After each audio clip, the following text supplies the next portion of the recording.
Yeah, here it is. Look, Like getting Friday night's game on Sunday. Mariola Italian. I'm like, and then there was an extra copy with the XX.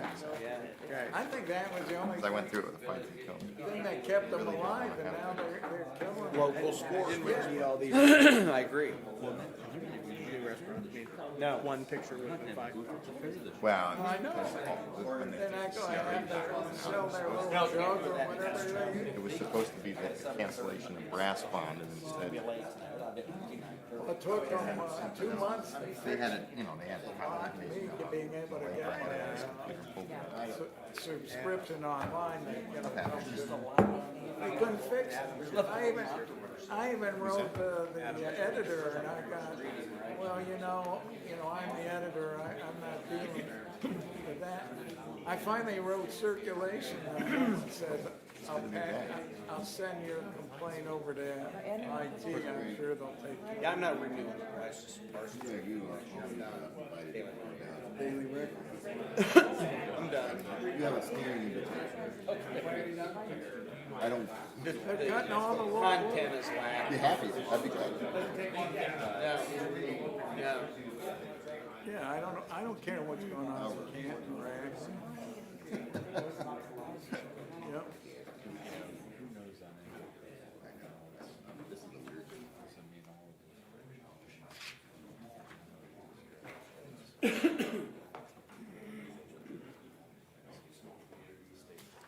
Just go and ask him a question.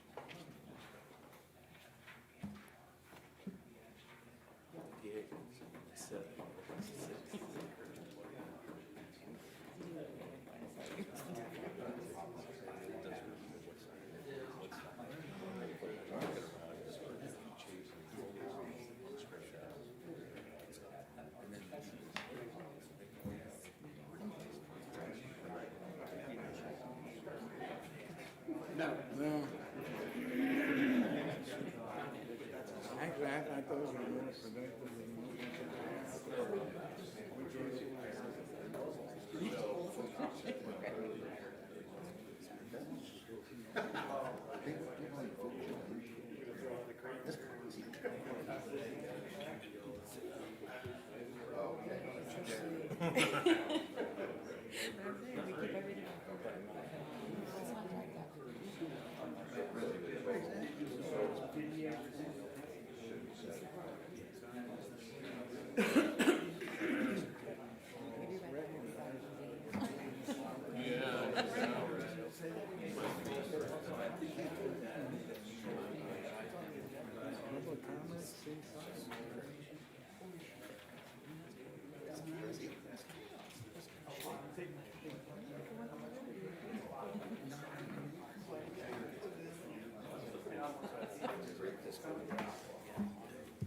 That's dangerous.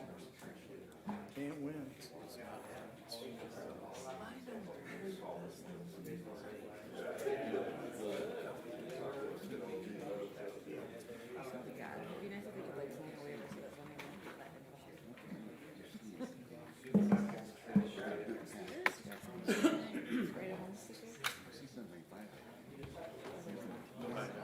Take them to court. Sue them. Same thing.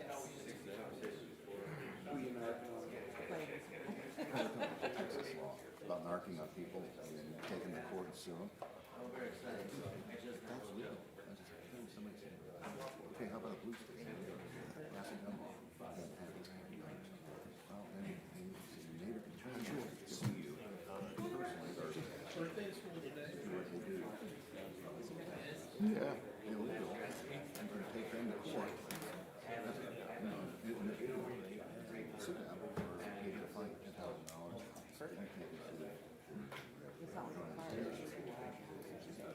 It works one way, it works the other way.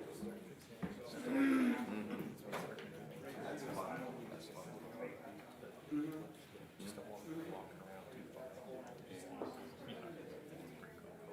Yes, yeah.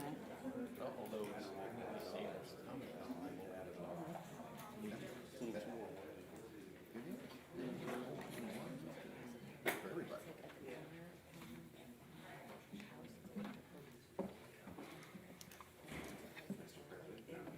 Good evening there, Mr. Sylvester.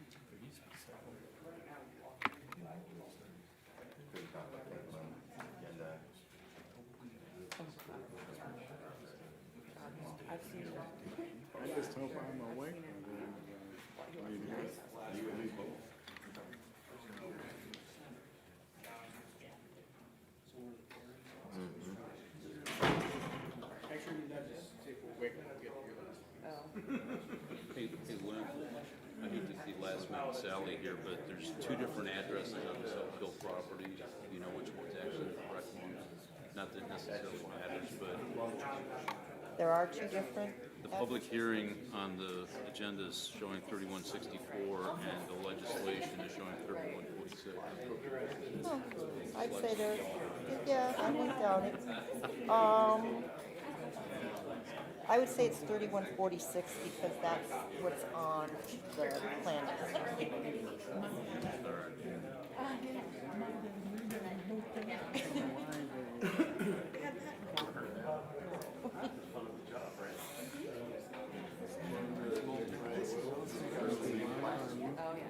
Yes, I think I have it up. Right. Okay.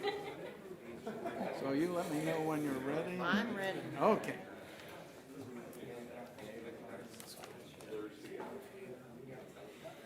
Good evening and welcome to the regular meeting of the Worcester City Council, held because of the Labor Day holiday this Tuesday, September 7th, 2021, instead of our typical Monday. It's after 7:30 p.m. We're also trying to stream live on YouTube, so our Ms. DiPaolo has said she has that up and running, and hopefully you can hear us, Ms. Weller, because I know you have done the mics here. Our next meeting will be Monday, September 20th, 2021. Ms. DiPaolo, would you please call the roll? Mr. Ansel, Here. Mr. Bostancic, Here. Mr. Pavin, Here. Mr. Myers, Here. Mr. Sanders, Here. Mr. Silvestri, Here. Ms. Warden. Here. Well, it's nice to see you all after our 2-month hiatus, although we did have 2 special meetings, so seeing you both once a month, I didn't forget what you looked like, so, but I welcome you, and it's good to see you. I hope you had a good summer, hot as it was, wet as it was, and maybe this fall will be like what it's been the last couple of weeks. So anyways, glad to see you. Since we have a quorum, we can pass things by suspending the rules this evening. Our agenda will remain as presented, and at this time, I would invite you to stand and recite the Pledge of Allegiance with the City Council. I pledge allegiance to the flag of the United States of America and to the republic for which it stands, one nation, under God, indivisible, with liberty and justice for all.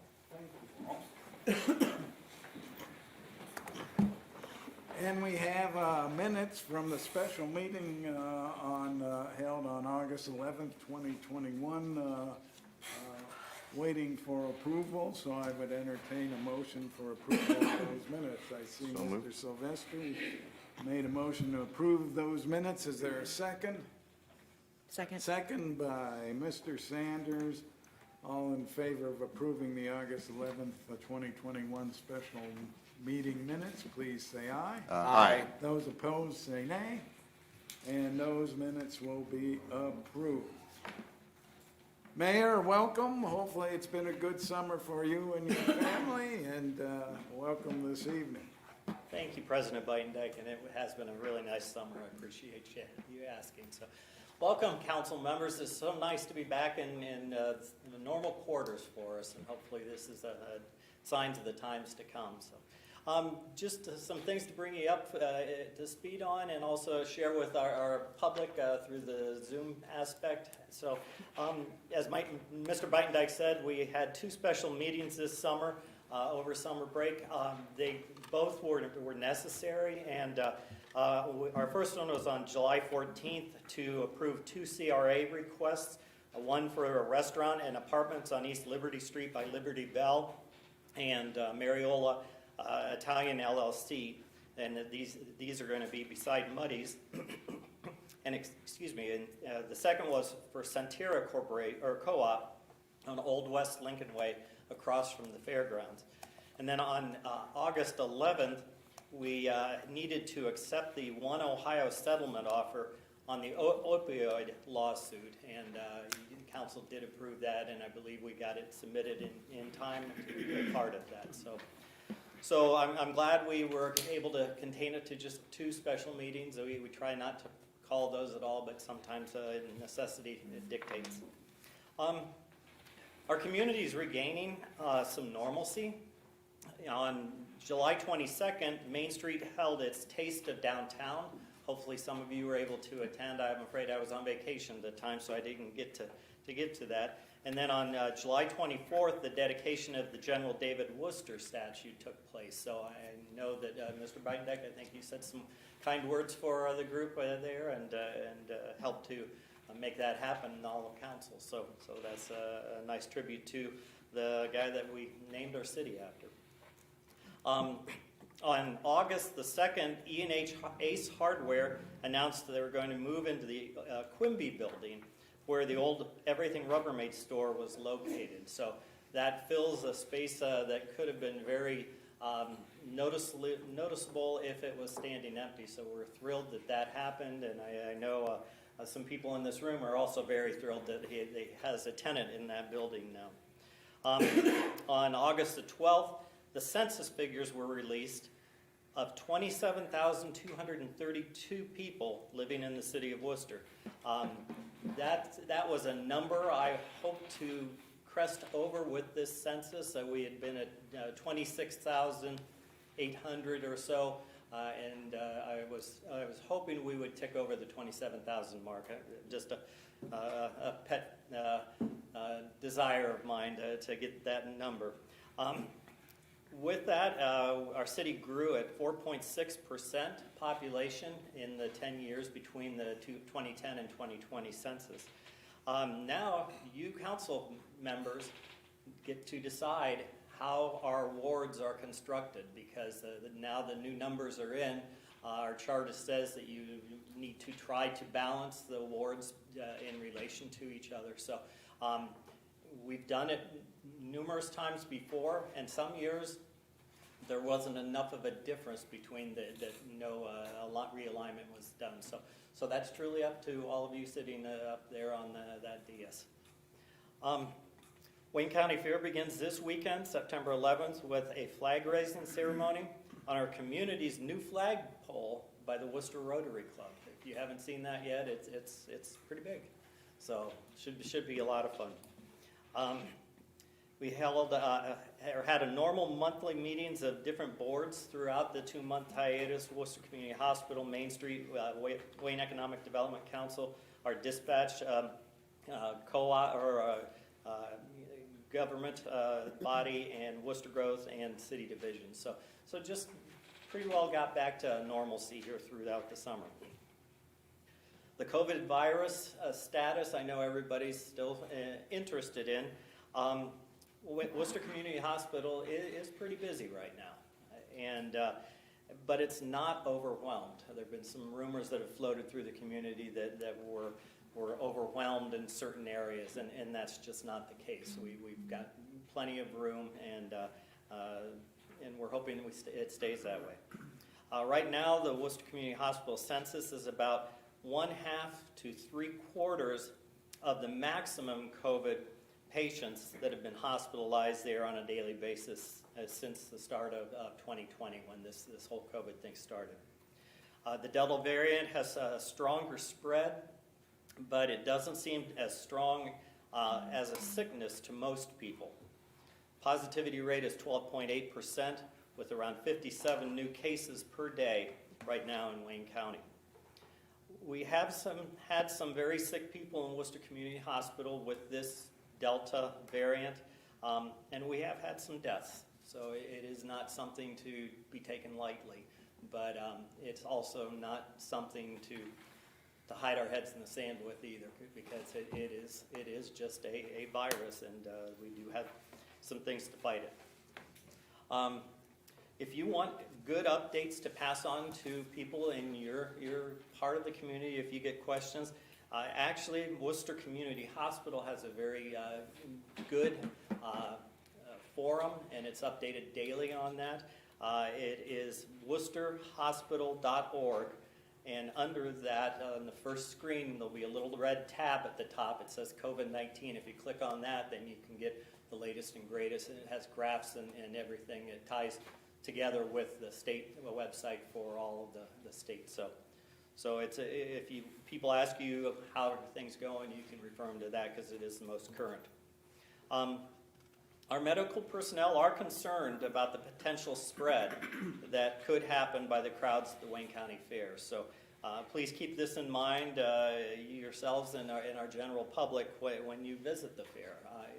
I do still tell people, make sure you visit the fair. It is really a wonderful thing for our community, but just be conscious of any type of exposures. With that, council has a very long agenda tonight, and with petition, 2 public hearings, and 16 pieces of legislation. So I'll hand it back to you, President Beitendijk, and let you folks move her forward. Thank you. All right, thank you, Mr. Mayor. We do have a petition for liquor license by Bob Evans Restaurants there on Burbank Road. If you would, please, Mr. Paul, read it. It's Ohio Division of Liquor Control application for Bob Evans Restaurants LLC, doing business as Bob Evans Restaurant number 2036, 3660 Burbank Road, Worcester, Ohio, 44691. They're applying for a D1. We have 3 options. We can ask for a hearing here in the county seat, which would be Worcester, ask for a hearing on the petition down in Columbus, or we can waive the hearing. What's your pleasure? Motion to waive hearing, Mr. President. Motion to waive hearing by Mr. Ansel. Is there a Second. Second by Mr. Myers. Would you please call the roll on the motion to waive hearing? Ansel? Yes. Costancic? Yes. Cavan? Yes. Myers? Yes. Sanders? Yes. Silvestri? Yes. Warden? Yes. All right, if you would, please let the Department of Liquor Control know we waive the hearing. If you would, thanks. We have 2 people have signed up to talk on the legislative agenda, both on Oak Hill Development, and you're welcome to speak now, or we are having a public hearing, and I don't know if you would prefer to wait until the public hearing to express what you wish to say. So I don't want to squelch your opportunity to speak now, but you certainly will have an opportunity when the public hearing is going to be held here right after we get done with committee reports, which there are none, so whatever you would like. I know I saw Ms. Zimmerly nodding her head. She'll wait till the public hearing. Is that what people normally do? I mean, Yeah. I can wait. Yeah. Okay, that's one thing. Okay. We have no committee reports, but we'll have 2 public hearings. They'll both be held separately by Mr. Sanders. And I guess I will turn this over to you, Mr. Sanders, on these 2 rezonings. Thank you, Mr. Beitendijk. Our first public hearing this evening, which will open, is regarding rezoning of 3146 Oak Hill Road. And is there the applicant here or someone to speak for the rezone? John, you might need to turn the mic on. Oh, I did. Oh, did you? Okay. Good evening. My name is Doug Dershel, 225 North Market Street, here on behalf of the applicant. The rezoning request here is quite simple. It's a request to rezone the land in question from R1 to R2. The sole purpose for that is that R2 facilitates smaller lots. And the development in question would call for smaller lots, and the dimensions of the number of minimum square feet permitted, the minimum lot building width, and the minimum frontage are all just slightly lower on R2, which makes this project doable. It's interesting to note that on this particular site, the density overall would still meet R1 standards, because there's quite a bit of land towards the rear of the parcel that can't be built on because it's either too hilly or wooded, or there's a ravine that flows through there also that can't be built on. So overall, the density would be the same as R1, but the individual lots that are proposed would not work in R1. And I think we all know there's a severe housing problem in Worcester right now. This won't completely solve it, but it would help. And it's a nice piece of property that is appropriate for this use. There's a lot more to do. The request here is by somebody who just has the property under option. They hope to purchase it, assuming all the other pieces fall into place. One of the things that will make this possible is that it is a part, not the entirety, but a part of a district that the city is proposing for a TIF, tax increment financing. And that, if that happens, that will make this project economically viable. It's probably not without that. The market is such that we think the slightly smaller lots, but in a more open setting, which this would be, is what the market would want. The proposed developer thinks that these houses will sell very fast because it's what people are asking for at this time in the price range that this would be. So if you have any other questions, I'd be happy to answer them. The representatives, it's all local folks doing the development. Justin Starland is representing that group. He's here tonight if you have any questions about the specifics of the proposed development. But the only issue here is just the zoning. Has been unanimously approved by the Planning Commission, and your materials show a favorable recommendation from the planning staff of the city also. So we think it really is a win-win for the city, and we think it's going to be leading to a nice project, we hope. Unless there are any other questions, that's all I have to say. Thank you, Mr. Thank you. Russo. Is there anyone else that wishes to speak for this proposed zoning change?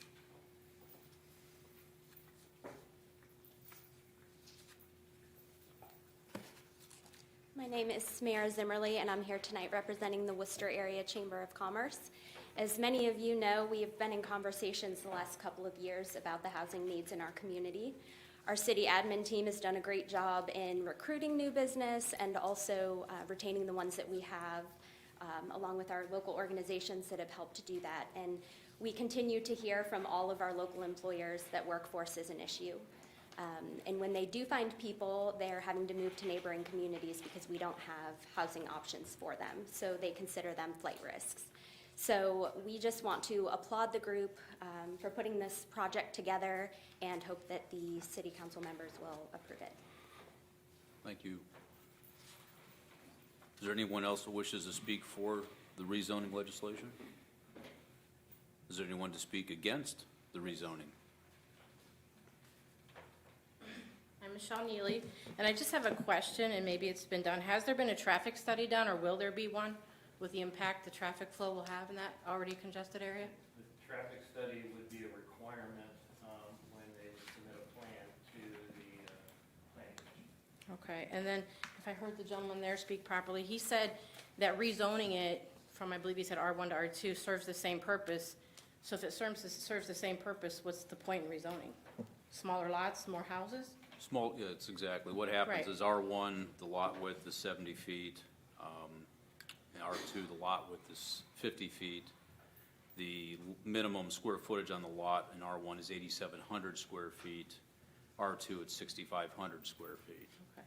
So, And yeah, the way it looks, when I saw it in the paper, there's no exit to Mechanicsburg Road. It's all on Oak Hill, the current planning, first phase. first phase. The first phase, there's basically, and correct me if I'm wrong here, Mr. Starland, but as I remember the design, there's actually a street that actually is going off to the north. So as the phases, as the next phase would be constructed, then there would be a secondary exit that would be off of, that would be To not Milltown? just on Oak Hill. Or Oak Hill, both on Oak Hill. Okay, that's what I have. Thank you.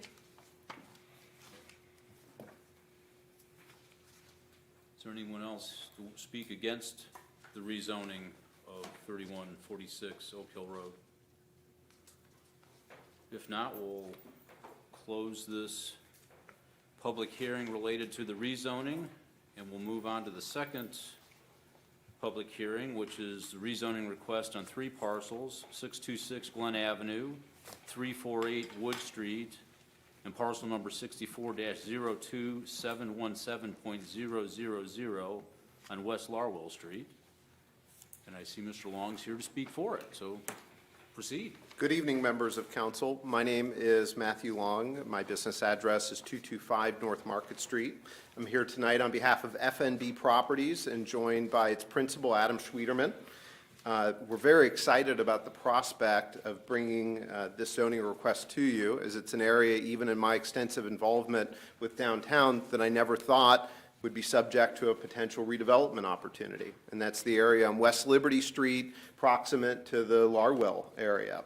And very specifically, in this instance, we're looking at expanding the C2 district to accompany a few underutilized resident RT zoned lots in order to facilitate the existing building infrastructure.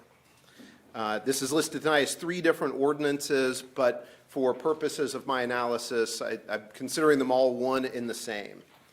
So out of background, FNB acquired the old Swift Auto Parts property in 2018, which at that point was vacant and legacy underutilized commercial property adjacent to our core downtown.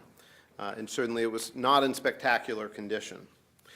There was a desire to redevelop that property for productive use within the C2 district, but the zoning code has since changed a variety of times since that property was originally developed. There's certainly more onerous parking and screening and buffering requirements that exist today. So one of the early efforts FNB made was to acquire vacant or underutilized adjacent property to expand the footprint available for future development, again, in the interest of protecting its neighbors. And that's the primary purpose of this application. The C2 district that it's in is almost an afterthought if you look at it on the map. On one side, it's buffered extensively by the fairgrounds and the fairgrounds community facility district, and then on the other side, it's sandwiched in with the RT district in areas that have historically been residential, and it almost feels like that corridor right along West Liberty is an afterthought created as to not create a lot of non-conforming uses within either of the other 2 adjacent districts. And to that end comes the need to work on the rezoning of this land into C2. And very specifically, as it sits, there are very few uses that could be made economically productive in the existing building infrastructure without adequate parking, again, and without adequate zoning and buffering. The lots that you see in question solve those 2 riddles in a way that allows then for the redevelopment of the existing buildings into a productive use. And I think it's worth keeping in mind that this request is consistent with the comprehensive plan. It supports retail activity in pedestrian areas, especially ones that could foster outdoor seating and activities. And it encourages the infill development in underdeveloped or underutilized areas of town, as opposed to expanding our boundaries or having the zoning code act artificially to be able to suppress good development activities. And in this instance, we had both Planning Commission and staff recommend approval of this request. Now, we did have several neighbor concerns that came to Planning Commission. I'm not sure whether there would be any tonight or not, but I thought it's always worthwhile in this endeavor to address them up front and acknowledge that we hope by this application to actually address a lot of the neighbors' concerns. I think as a first point, it's worth noting that doing nothing with regard to this request likely leads to continued vacancy and blight. So as we've stated above, the existing buildings are going to be hard to put into service without additional land and without additional parking. We certainly heard concerns from the adjacent commercial uses that without adequate parking, that there would be a burden on their adjacent properties, that without appropriate parking on site for development by FNB, F&B, that those folks that would come, customers and guests, might migrate into other parking lots, and that's a valid concern, again, that's solved by the addition of land that facilitates compliant parking. Likewise, several of the adjacent residential neighbors, I think, are always appropriately concerned at what adjacent commercial development will do to their properties. But again, the planning and zoning code acts in their favor. The code specifically deals with instances where we have residential districts and commercial districts abut, and any future development would still have to go before Planning Commission and the other appropriate bodies to satisfy those requirements, provide adequate buffering and zoning. Finally, with regard to the residential neighbors, it's worth keeping in mind that this is already a commercial district adjacent to many of these uses. So if it's a question of whether they're going to have commercial in the neighborhood, that's already been answered. This is an existing commercial area, and this is simply a small expansion to that existing commercial area. Again, I'm happy to answer any questions that council may have, and thank you for your consideration of this proposal.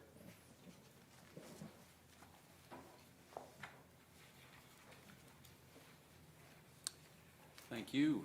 Is there anyone else that wishes to speak for this rezoning request? Is there anyone here that wishes to speak against the rezoning request? All right, well, with that, we will say that we will close this public hearing and say that we have completed it. Thank you very much. All right, we'll consider public hearings on the rezoning of it 31, I think it's the correct address is 46 Oak Hill Road. Has been had, and likewise, the public hearing on the rezoning of 3 parcels consisting of 626 Glen Avenue, 348 Wood Street, and the parcel 64020 717.00 on West Larwell Street. And I will also point out by rezoning these, my guess is that will increase the tax being generated by the real estate tax as opposed to what the 3 mobile homes were generating here in the previous years. So that's always a good thing as well. We have no unfinished business, so that will allow us to go right into new business. And as everyone has probably noted, that we have a number of items on the agenda this evening. And I think this is the first time where my little script has gone into 3 pages. I just hope that we're all awake by the time we get to the last part. So the first item is ordinance number 2021-26. It is slated for 3 readings. It will be presented by Mr. Sanders, but Mr. Paulo, it's been a while, but could you please read the title?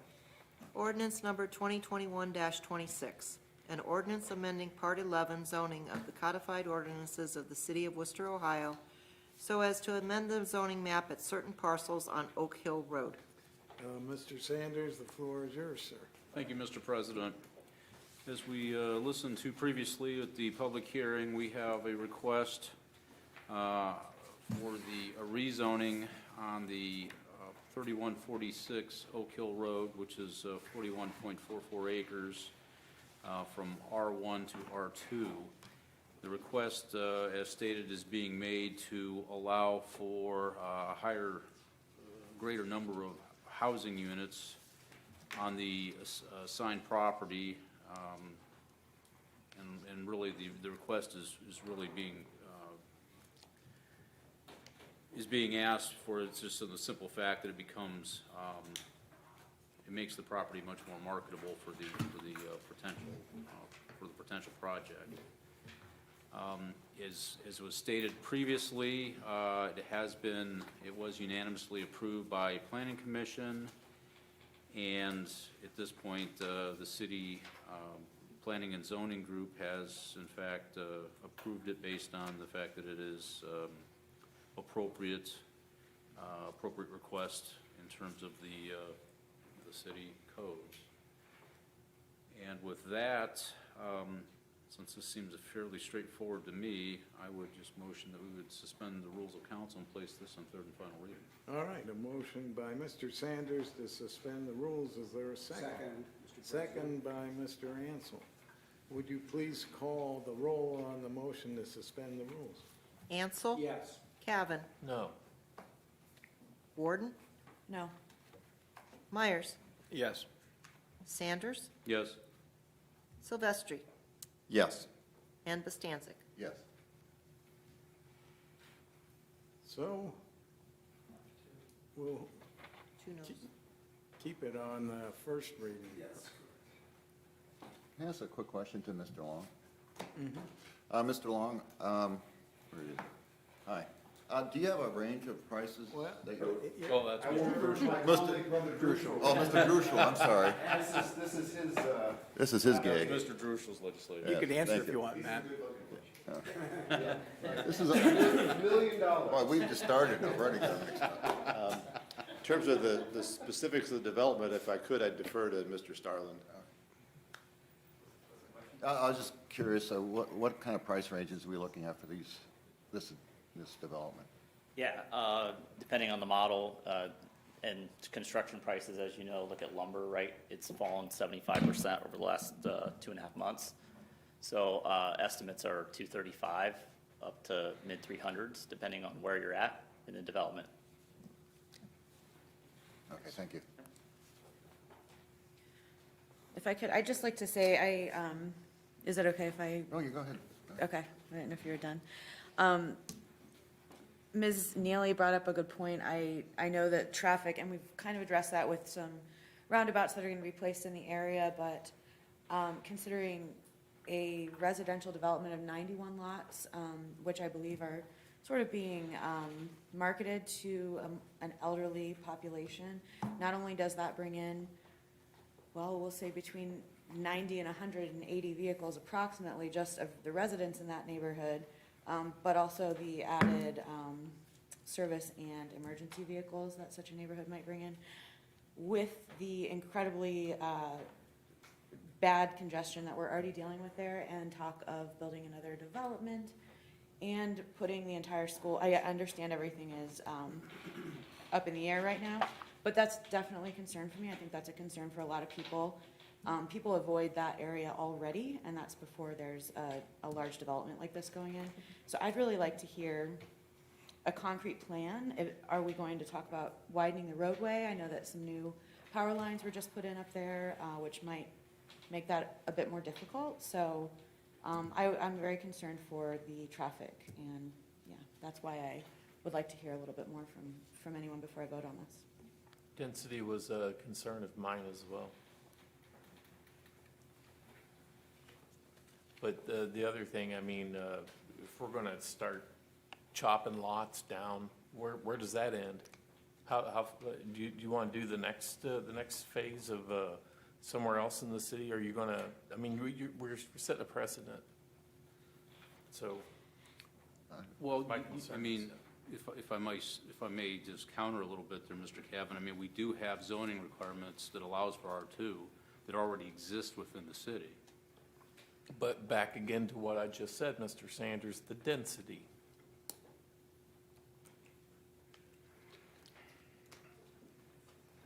Let me say if I can, actually, I think, from a planning perspective, I like to see denser neighborhoods. It helps control sprawl, which we all know is a big problem in urban areas now. We're encroaching into high-value agricultural levels, and of course, we know as larger as the city gets, we have more expenses. You know, road, police, fire, all those come into account when you start expanding the city.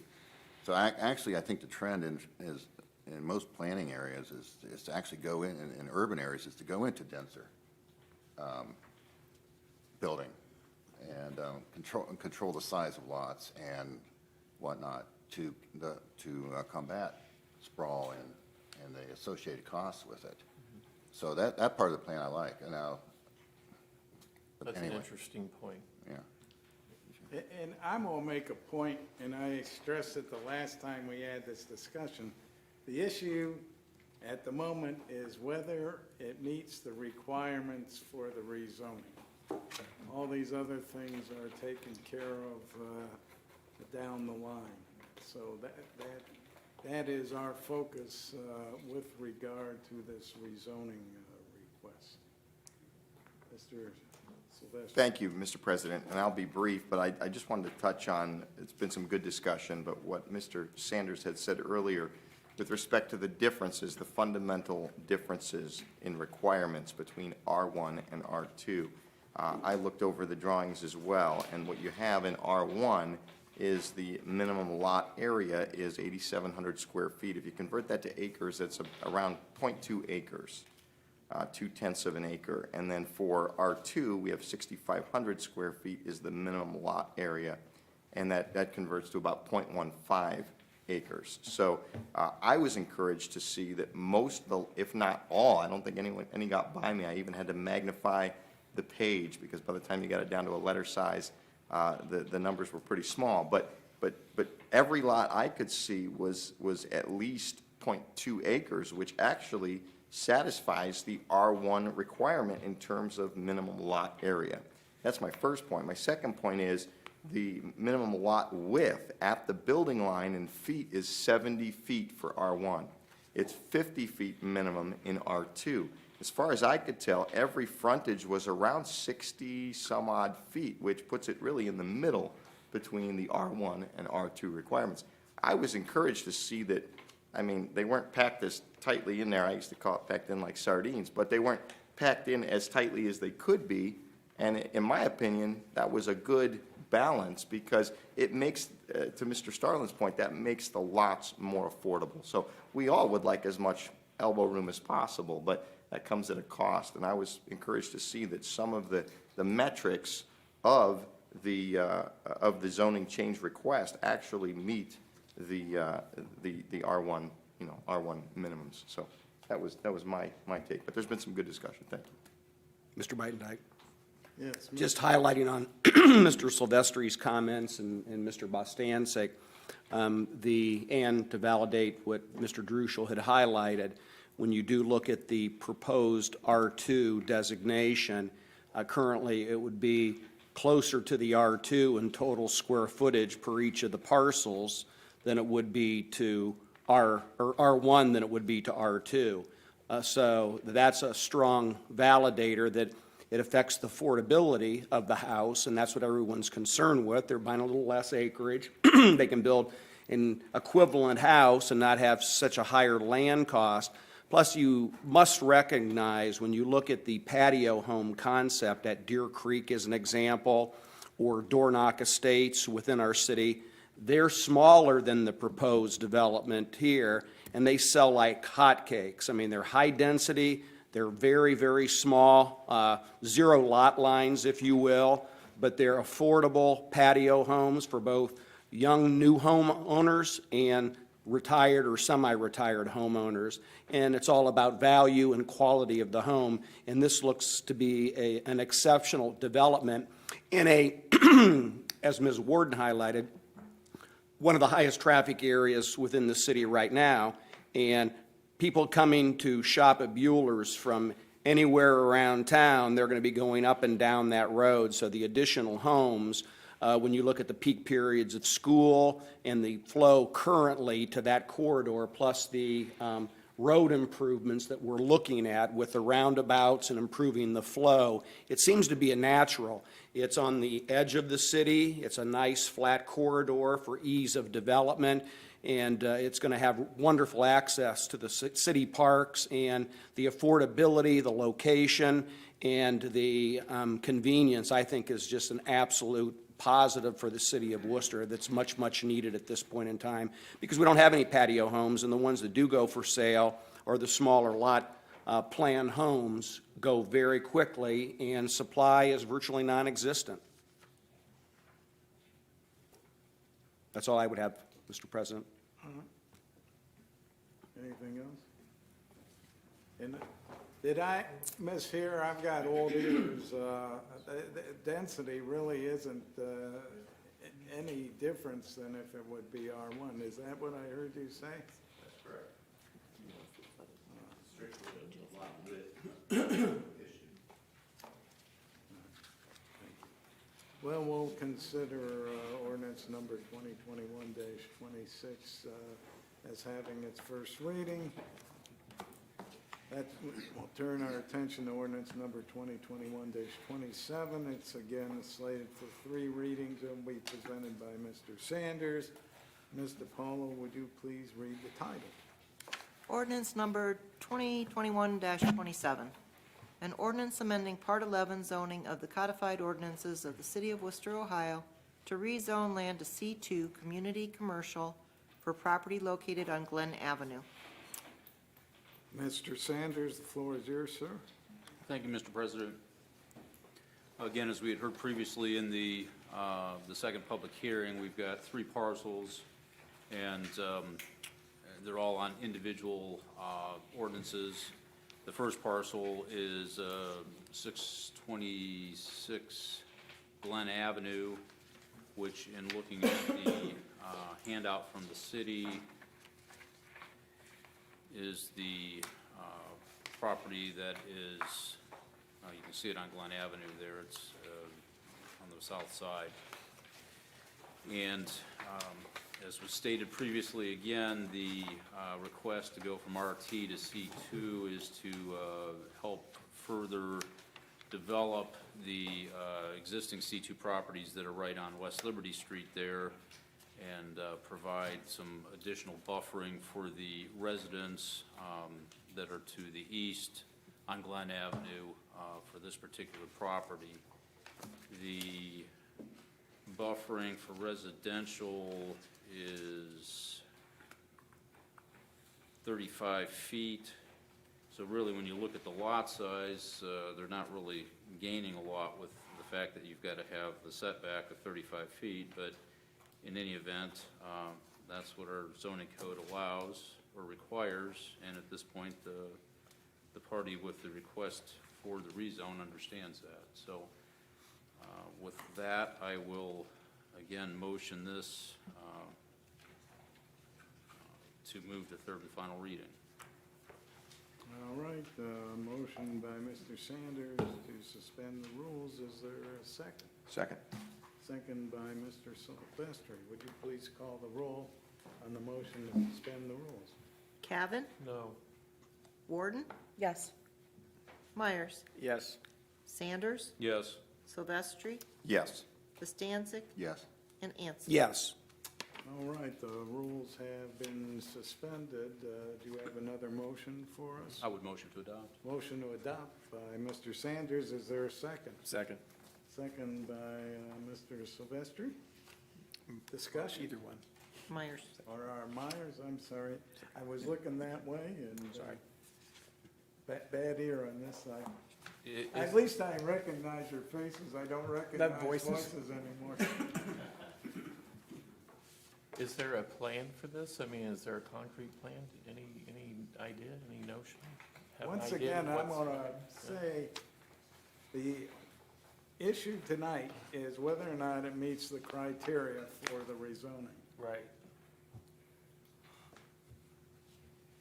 And when we get too far afield, I think a couple of the counselors here would say we open ourselves to exposure of abusing our discretion.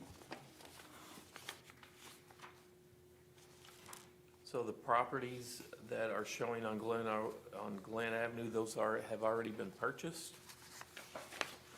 Have those been purchased? Correct. FNB already owns all the properties dedicated to That's what I thought. Thank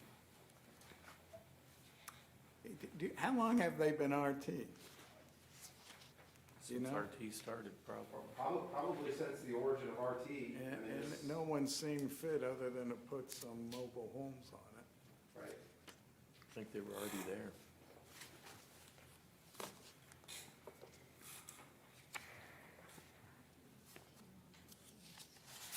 Do you have anything, Mr. Sanders? I have nothing to add. I would motion to adopt. Well, I know, We did that. we did that. Oh, we did that. I didn't know if anyone else. Let's had vote. anything they'd like. No.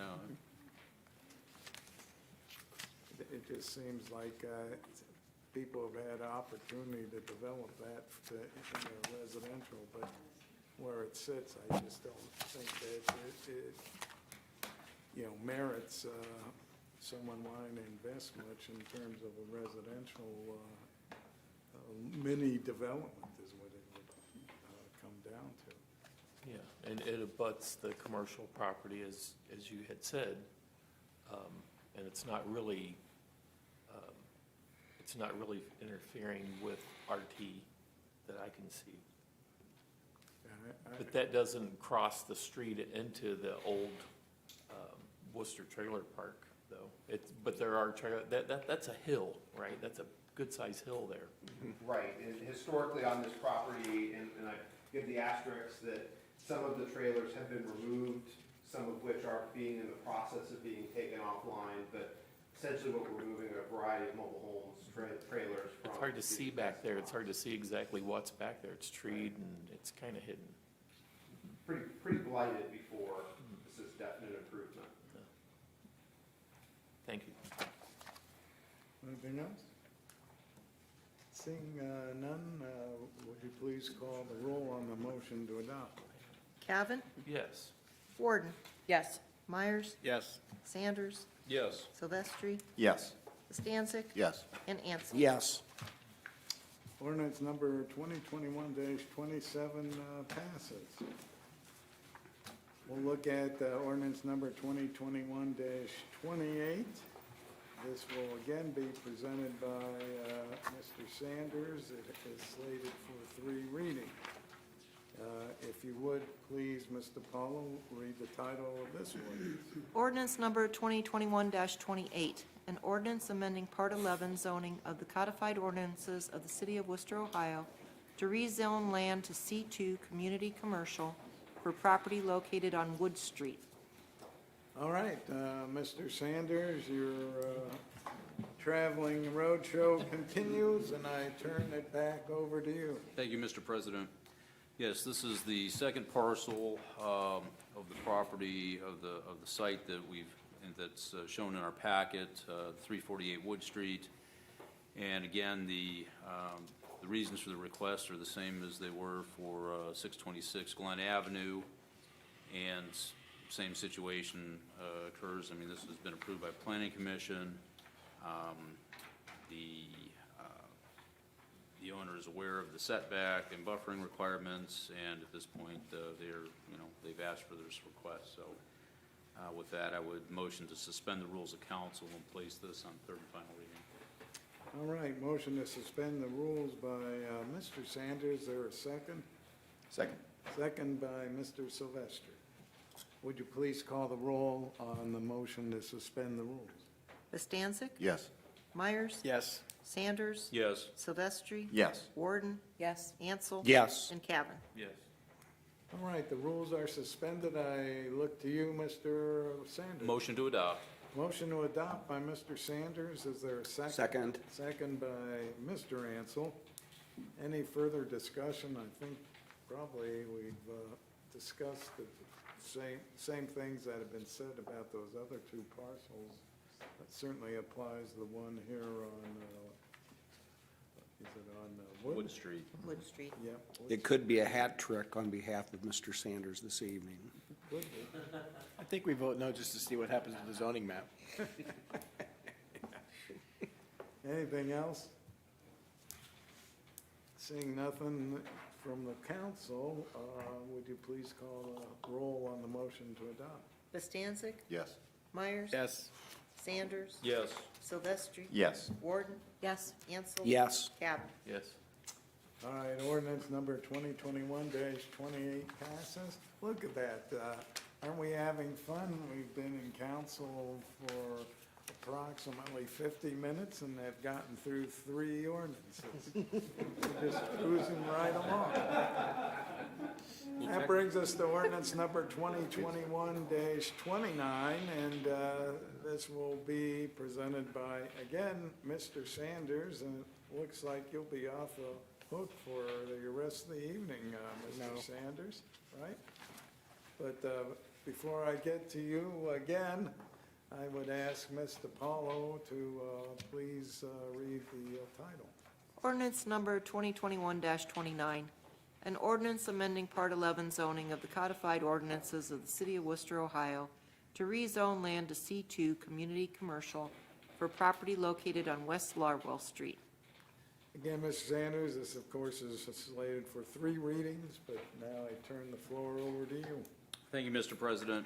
Yes, this is the last piece of the 3 parcels that are in this request to be rezoned from RT to C2. This is the parcel that's on West Larwell Street. And again, there's really nothing more that I can see to speak regarding it, other than I would motion to suspend the rules of council and place this on 3rd and final reading. Okay, motion to suspend the rules by Mr. Sanders. Is there a second? Second. Second by Mr. Myers. Thank you. Would you please call the roll on the motion to suspend the rules? Myers? Yes. Sanders? Yes. Silvestri? Yes. Warden? Yes. Ansel? Yes. Cavan? Yes. And Bastancik? Yes. The rules have been suspended. I look to you, Mr. Sanders. Motion to adopt. Motion to adopt by Mr. Sanders. Is there a second? Second. Second by Mr. Silvestri. Any other discussion? Last comments? Seeing none, would you please call the roll on the motion to adopt? Myers? Yes. Sanders? Yes. Silvestri? Yes. Warden? Yes. Ansel? Yes. Cavan? Yes. And Bastancik? Yes. Ordinance number 2021-29 passes. First reading of resolution number 2021-39. This will be presented by Mr. Cavan, slated for 3 readings. Before I get to you, Mr. Cavan, Mr. Paulo, would you please call the roll? Or would you please read the title? Resolution number 2021-39. A resolution authorizing the mayor to accept and apply grant monies from the Ohio Attorney General's office and allowing for immediate enactment. Okay, Mr. Cavan, the floor is yours, sir. Thank you, Mr. Wright. The police department is requesting, well, let me put it this way, the police department purchased some bulletproof vests back earlier, I believe it was earlier this year. That was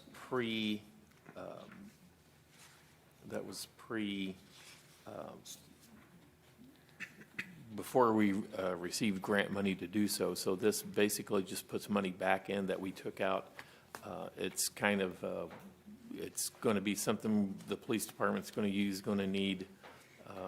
So they went ahead and bought them, was proactive in that, and had applied for a grant. And this basically gives us 75% of the money back just to put back into their budget. So with that's pretty easy. So I would motion to move this to 3rd and final. All right, motion to suspend the rules by Mr. Cavan. Is there a second? Second. Second, I heard Mr. Myers first. Would you please call the roll on the motion to suspend the rules? Sanders? Yes. Silvestri? Yes. Warden? Yes. Ansel? Yes. Cavan? Yes. Bastancik? Yes. And Myers? Yes. All right, the rules have been suspended. I look to you, Mr. Cavan, for a motion. Motion to adopt, please. Motion to adopt by Mr. Cavan. Is there a second? Second. Second by Ms. Warden. Discussion? Surprised you didn't ask our illustrious chief of police to model these vests. Oh. It's out in the car, Mr. Biden. Oh, we're not going to do a demonstration too, are we? No. No catwalks tonight. All right. Okay.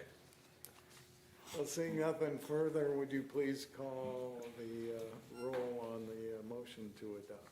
Sanders? Yes. Silvestri? Yes. Warden? Yes. Ansel? Yes. Cavan? Yes. Bastancik? Yes. And Myers? Yes. Resolution number 2021-39 passes, and thank you all for going out and getting the money for this. And You know, we want to protect our police officers in every way we can, and I see resolution number 2021-40 is another way that we'll be able to do that. It will be presented by Mr. Cavan. Mr. Cavan, it is budgeted, so no suspension of the rules will be necessary, but it is necessary to ask Mr. Paulo to please call the roll, or please, wishful thinking, to please read the title. Resolution number 2021-40, a resolution authorizing the Director of Administration to purchase 2 Ford Interceptors for use as police cruisers. All right, Mr. Cavan, the floor is yours, sir. Thank you, Mr. President. Again, this is something that we do, the police department does on a regular rotation with their police cruisers.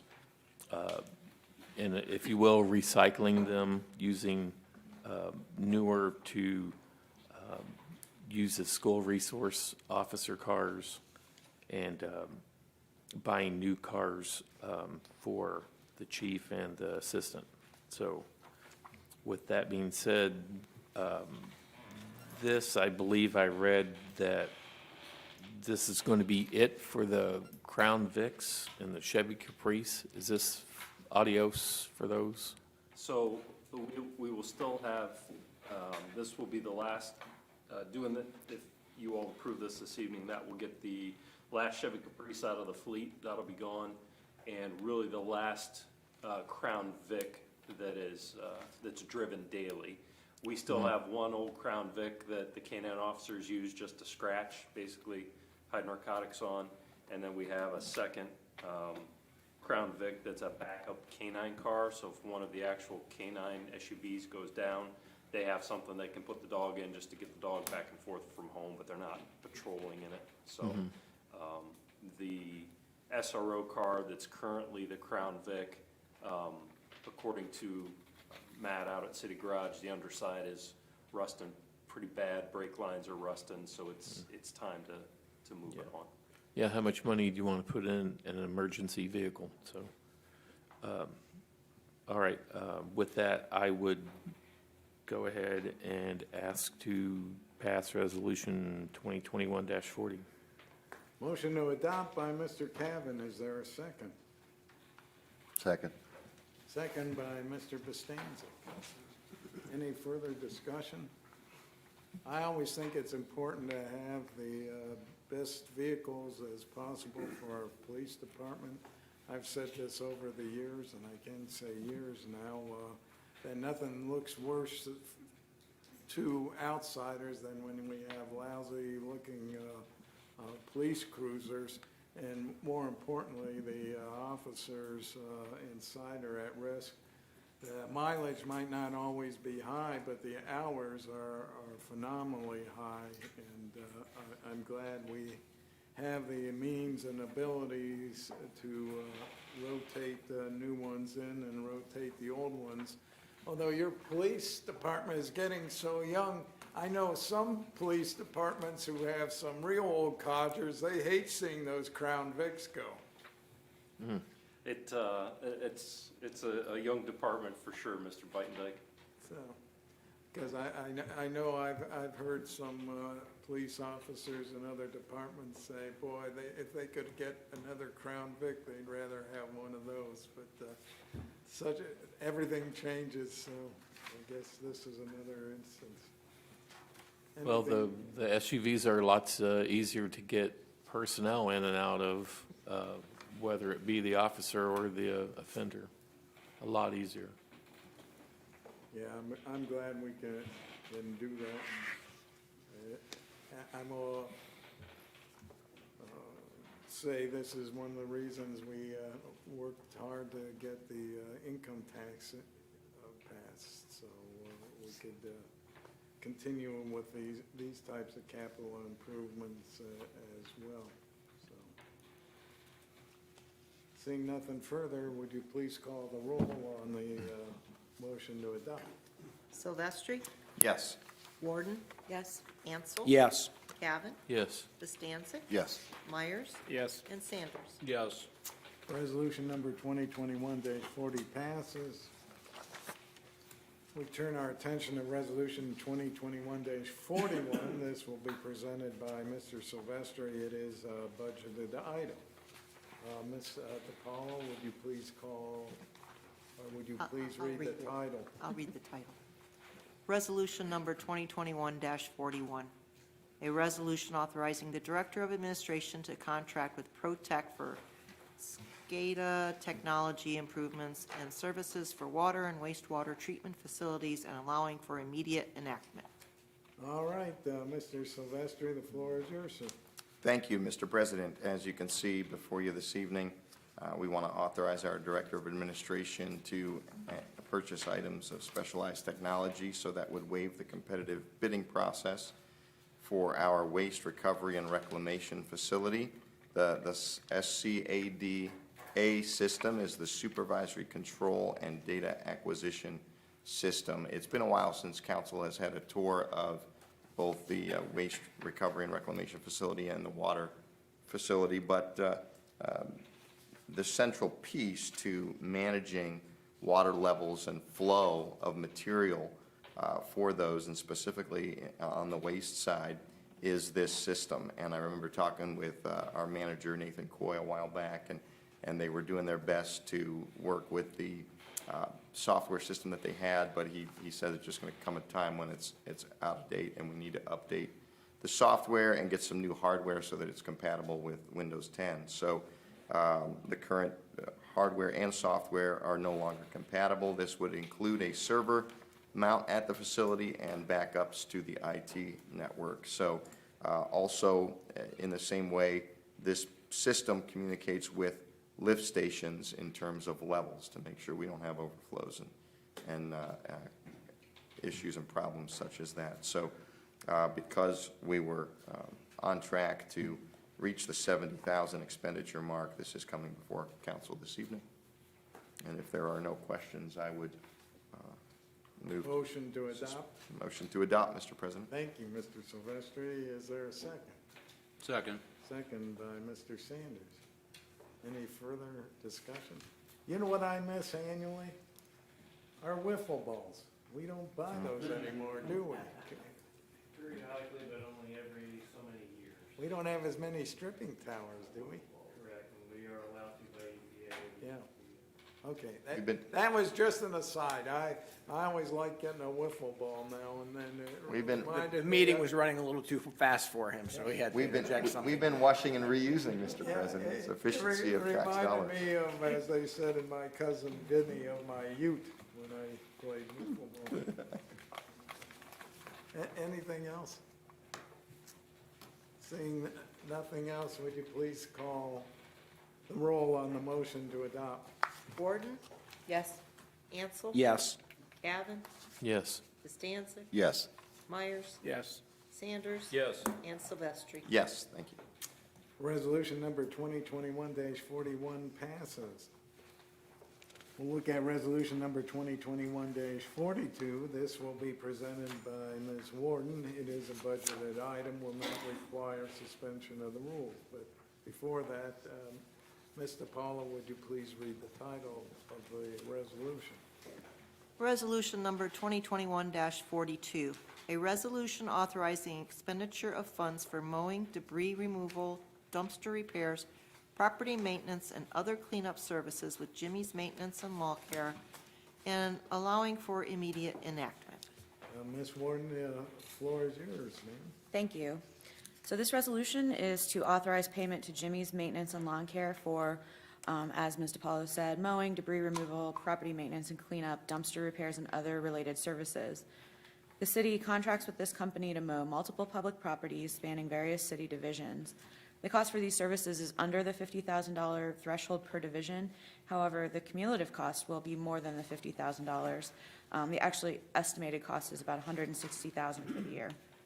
And that's to one vendor, which necessitates approval from council. City management says that they're happy with the work that Jimmy's Maintenance and Lawn Care has been providing and has requested to waive any additional bidding requirements. When initial quotes were solicited for these contracts, Jimmy submitted the lowest bid. However, it has been brought to my attention recently that this business is operating out of a residence without proper zoning certificate, and that there are commercial vehicles, trailers, and other materials stored improperly on the property, which is in violation of city zoning laws. So I plan to give the business owner the opportunity to correct these measures and bring the property into compliance, and therefore I'd like to keep this on first reading this evening, please. Mr. Dutton?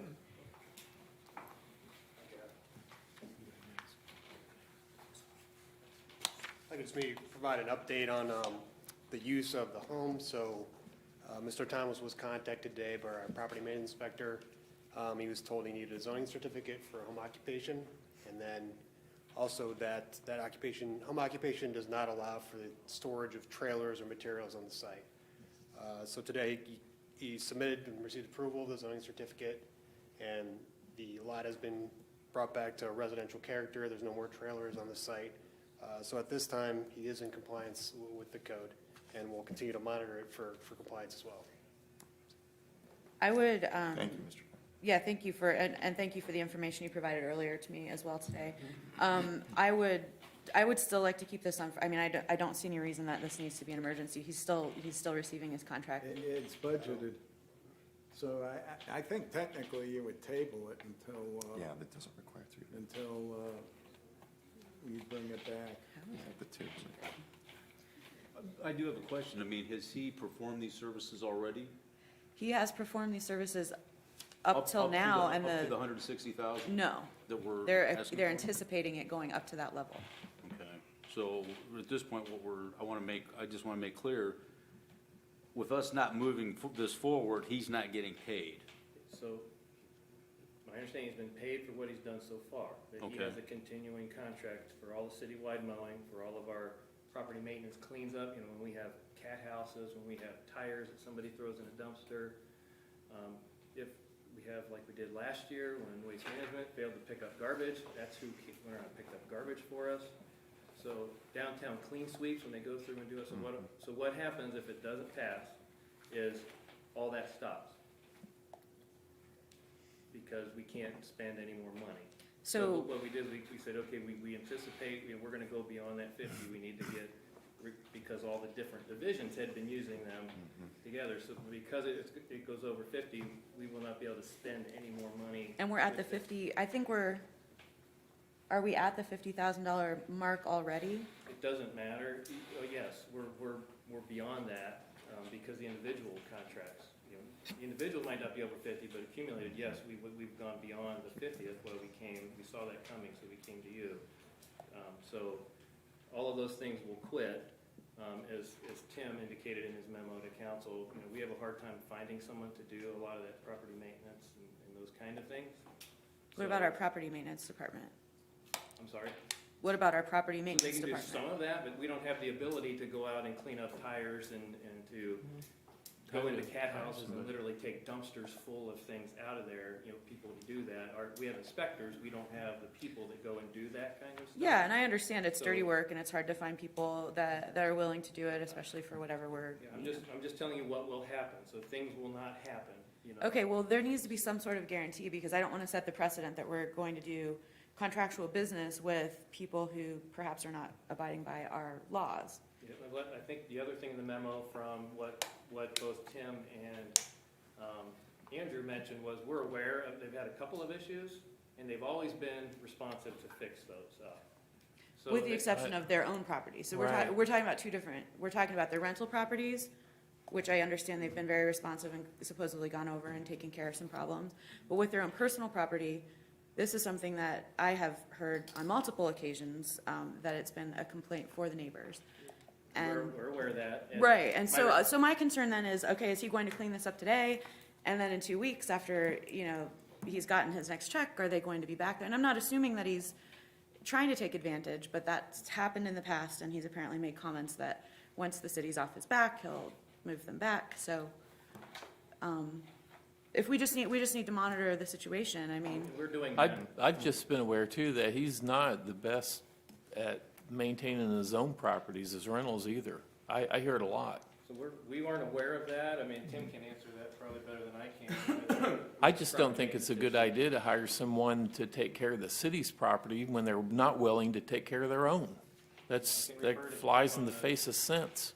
Like I said, I can refer to Tim on the memo that we sent out in his investigation into that. Well, And I think, Cynthia may want to come up to a microphone.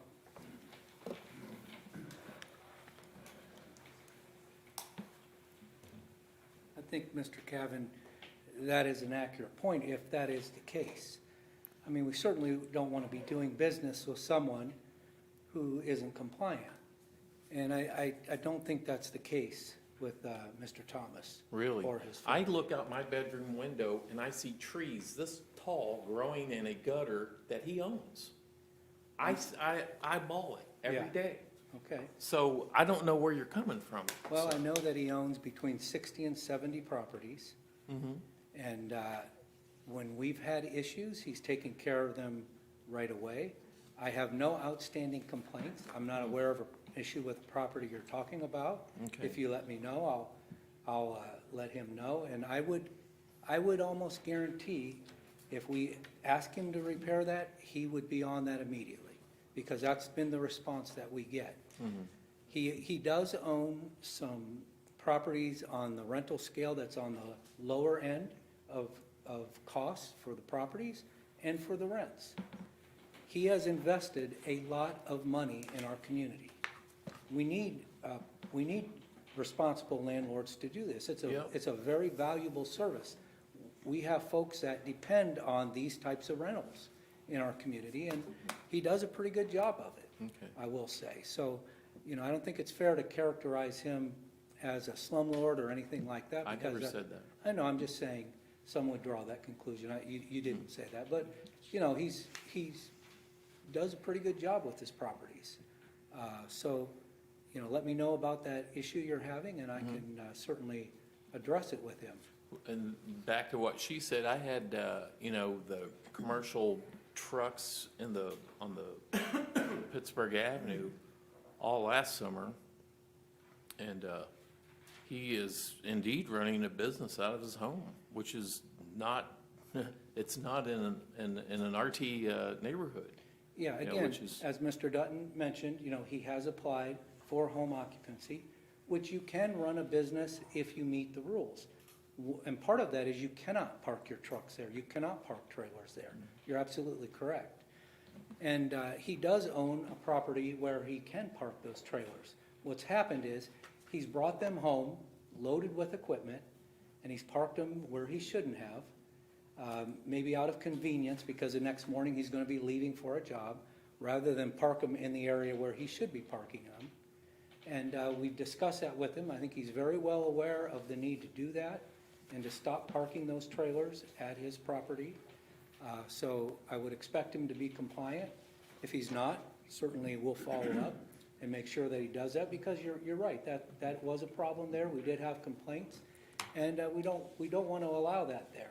Right. But I just say, as to his character, he's been really easy to deal with.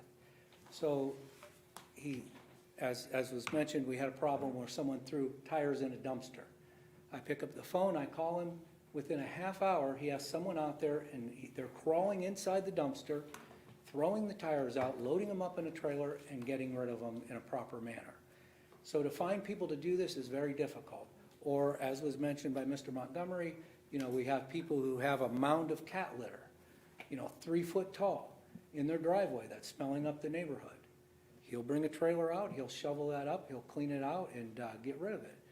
And so, if there's other contractors that are willing to do that, we'll give them a try. But I tell you, we've had very good success with Mr. Thomas. It's similar to some of the other work we do. We boarded up a house the other day. We had 3 police cruisers with us. They pulled out probably 10 or 12 individuals that were squatting in the house, and a contractor boarded up the windows. Now, how many contractors do you think I have to go through till I get someone who's willing to do that? To bring his crew, be there with the police, wait till they clear the house, go in the house, and board up the windows according to our code. It's not an easy thing to do, to find contractors to do this work. No, I would ask Mr. Mayor, is it time to hire some more people for maintenance then, rather than delegate this to people that some other folks may not have a good good feel about. I do not believe that is the case here. We review our personnel and our personnel needs on a yearly basis, and you're coming into budget time. We do have some requests that are going to be coming forward in the budget, but we do take our budget very seriously. We need to stay within the means of a city that we have the funding for. And if you have a service line that can do the services that you've been discussing here this evening and can do them responsibly according to the people in our structure that work with them, that many times is a better way to go than to have people on payroll that you have to pay all the benefits and all of that to go along with it. So. On a variable cost basis versus a fixed cost basis, so as required. Well, I hope that this results in him actually following through and, yes, Mr. Stanzik. Joe, kind of a quick question. If we pass this tonight, does this contract just go through to the first of the year? Is this going to be just for the next 4 months? Correct. That's what we'll be looking at. So we're just looking to get through the end of the year right now, basically. And the bulk would be, while the weather's nice. Right. No, that's too good. So if we pass this, say, I mean, we get multiple quotes every year, so we'll be looking, so if we pass this, it'd be basically just a short-term contract anyway. Right, so for example, if he doesn't follow through and continue to maintain his property adequately, you're saying there are other bidders out there. we would bid it out, and hopefully, it'll be, they were more. We got a couple quotes, and they were more. And mowing was quite a bit more. But we'd absolutely look, if he's not complying, then yes, that's absolutely something that we take into consideration. Right, I mean, I just feel like it's important that we make that point. I mean, I hate to beat the dead horse tonight, but at the same time, this is something that we can't just take lightly and allow vendors to come into our community and throw away our laws, basically. Ms. Warren, can I just say one more thing? Of course.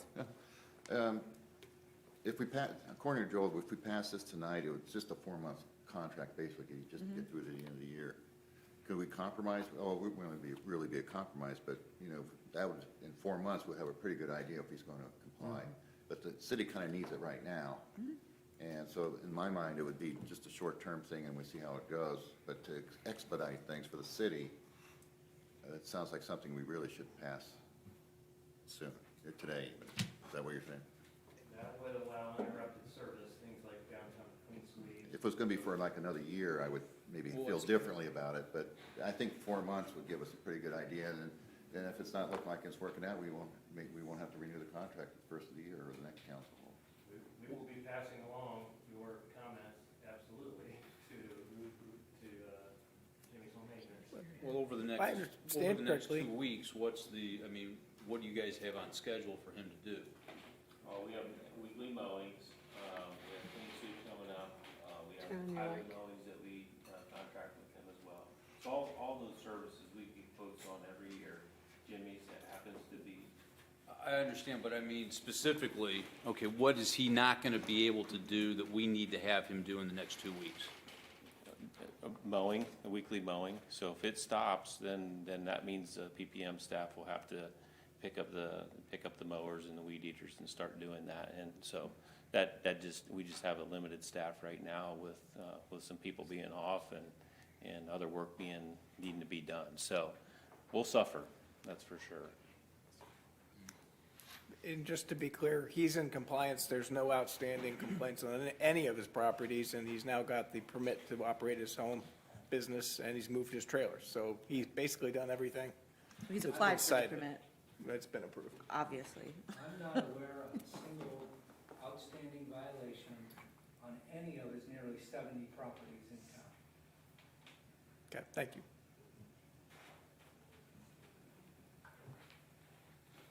Well, that being said, we wouldn't want to inconvenience PPM, so let's move this forward. But yeah, we'll just all kind of keep an eye on the situation going forward. I make a motion to adopt. Motion to adopt by Ms. Warden. Is there a second? Second. second, Mr. Myers. Any further discussion? Yeah,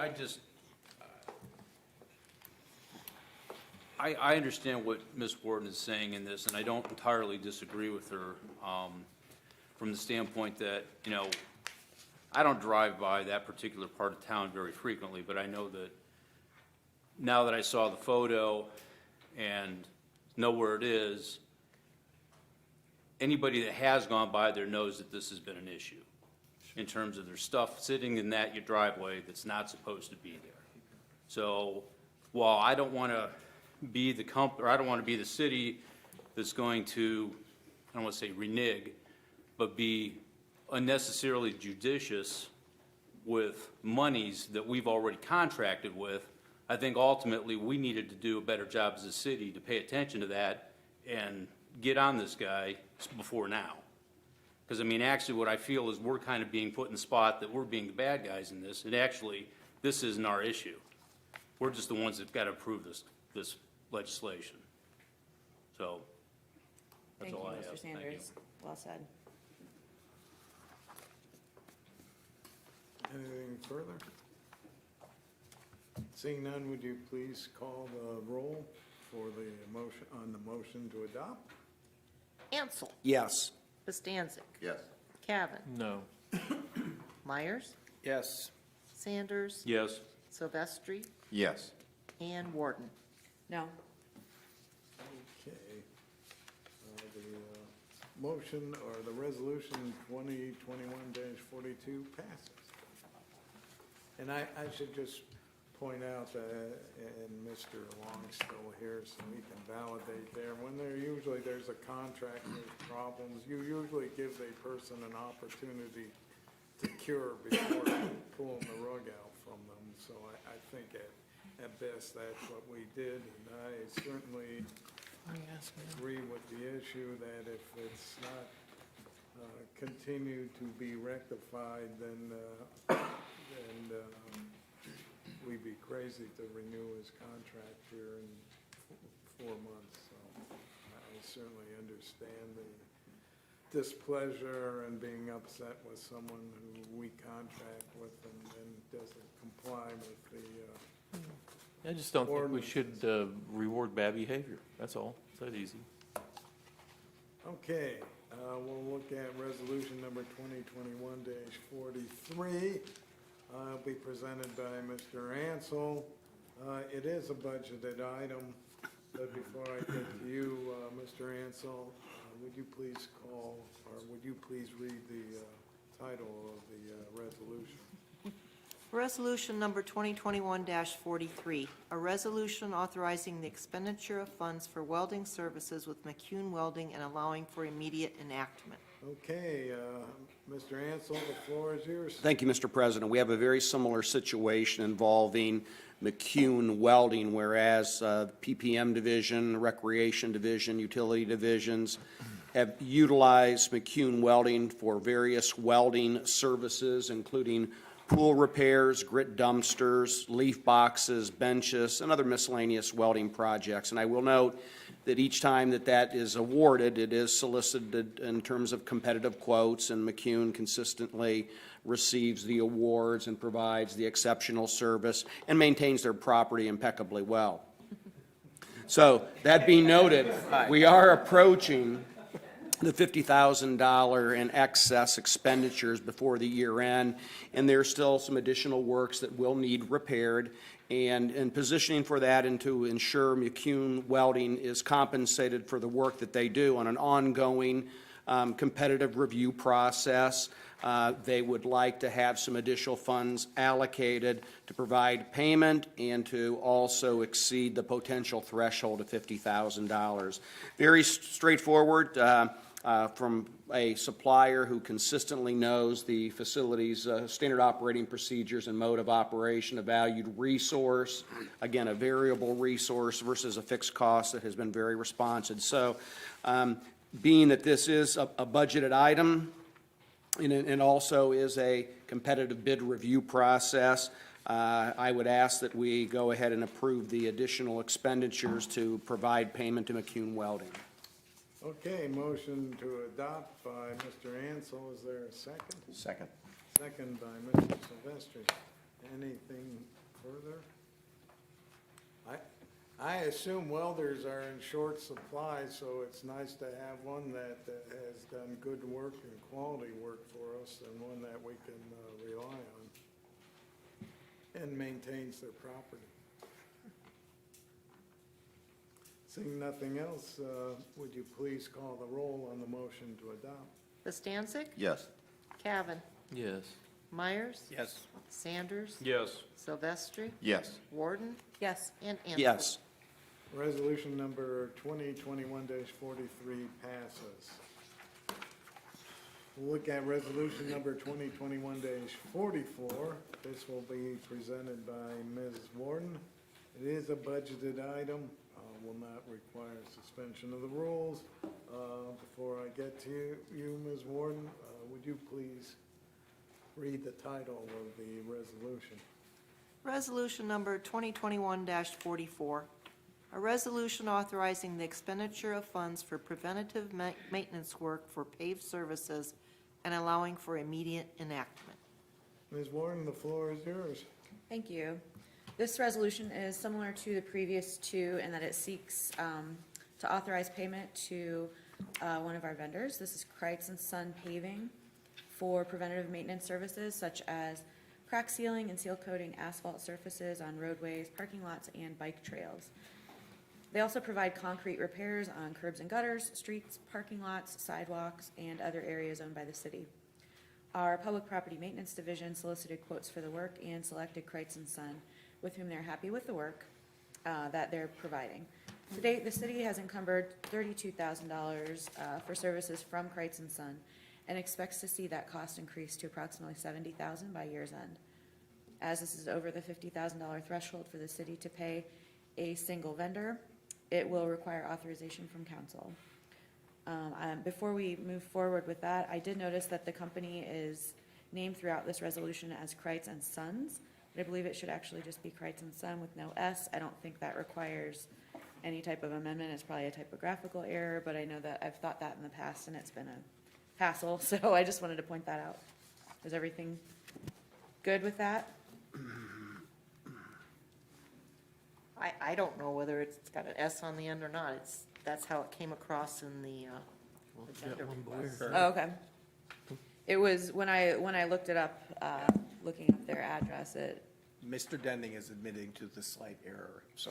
okay, I mean, like I said. So there's we only don't- one sign? Just, the other one isn't involved, I don't know. All right. So we don't need to make any changes to that, though, based on, okay. So, all things considered, I move to place this resolution on, oh, wait. Yeah, I move to adopt this resolution. All right, motion to adopt by Ms. Warden. Is there a second? Second. Second by Mr. Costancic. Anything further? I'm sure we've been busy since we've done a lot of road maintenance this year, so want to keep that going while the weather's still good. Seeing nothing further, would you please call the roll on the motion to adopt? Cavan? Yes.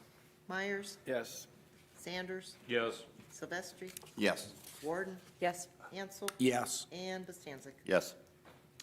Okay, resolution number 2021-44 passes. We'll turn our attention to resolution number 2021-45. It will be presented by Mr. Ansel. It is scheduled for 3 readings. It's also scheduled for Mr. Paulo to read the title. Resolution number 2021-45, a resolution authorizing the mayor to enter into a mutual termination agreement with Brassfond USA Corp. for CRA incentives permitted through ordinance number 2012-10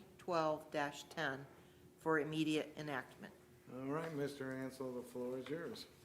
Yes, we're all very familiar with the expansion of Brassfond and their 50% 10-year abatement that was originally initiated in Ordinance 2012-10.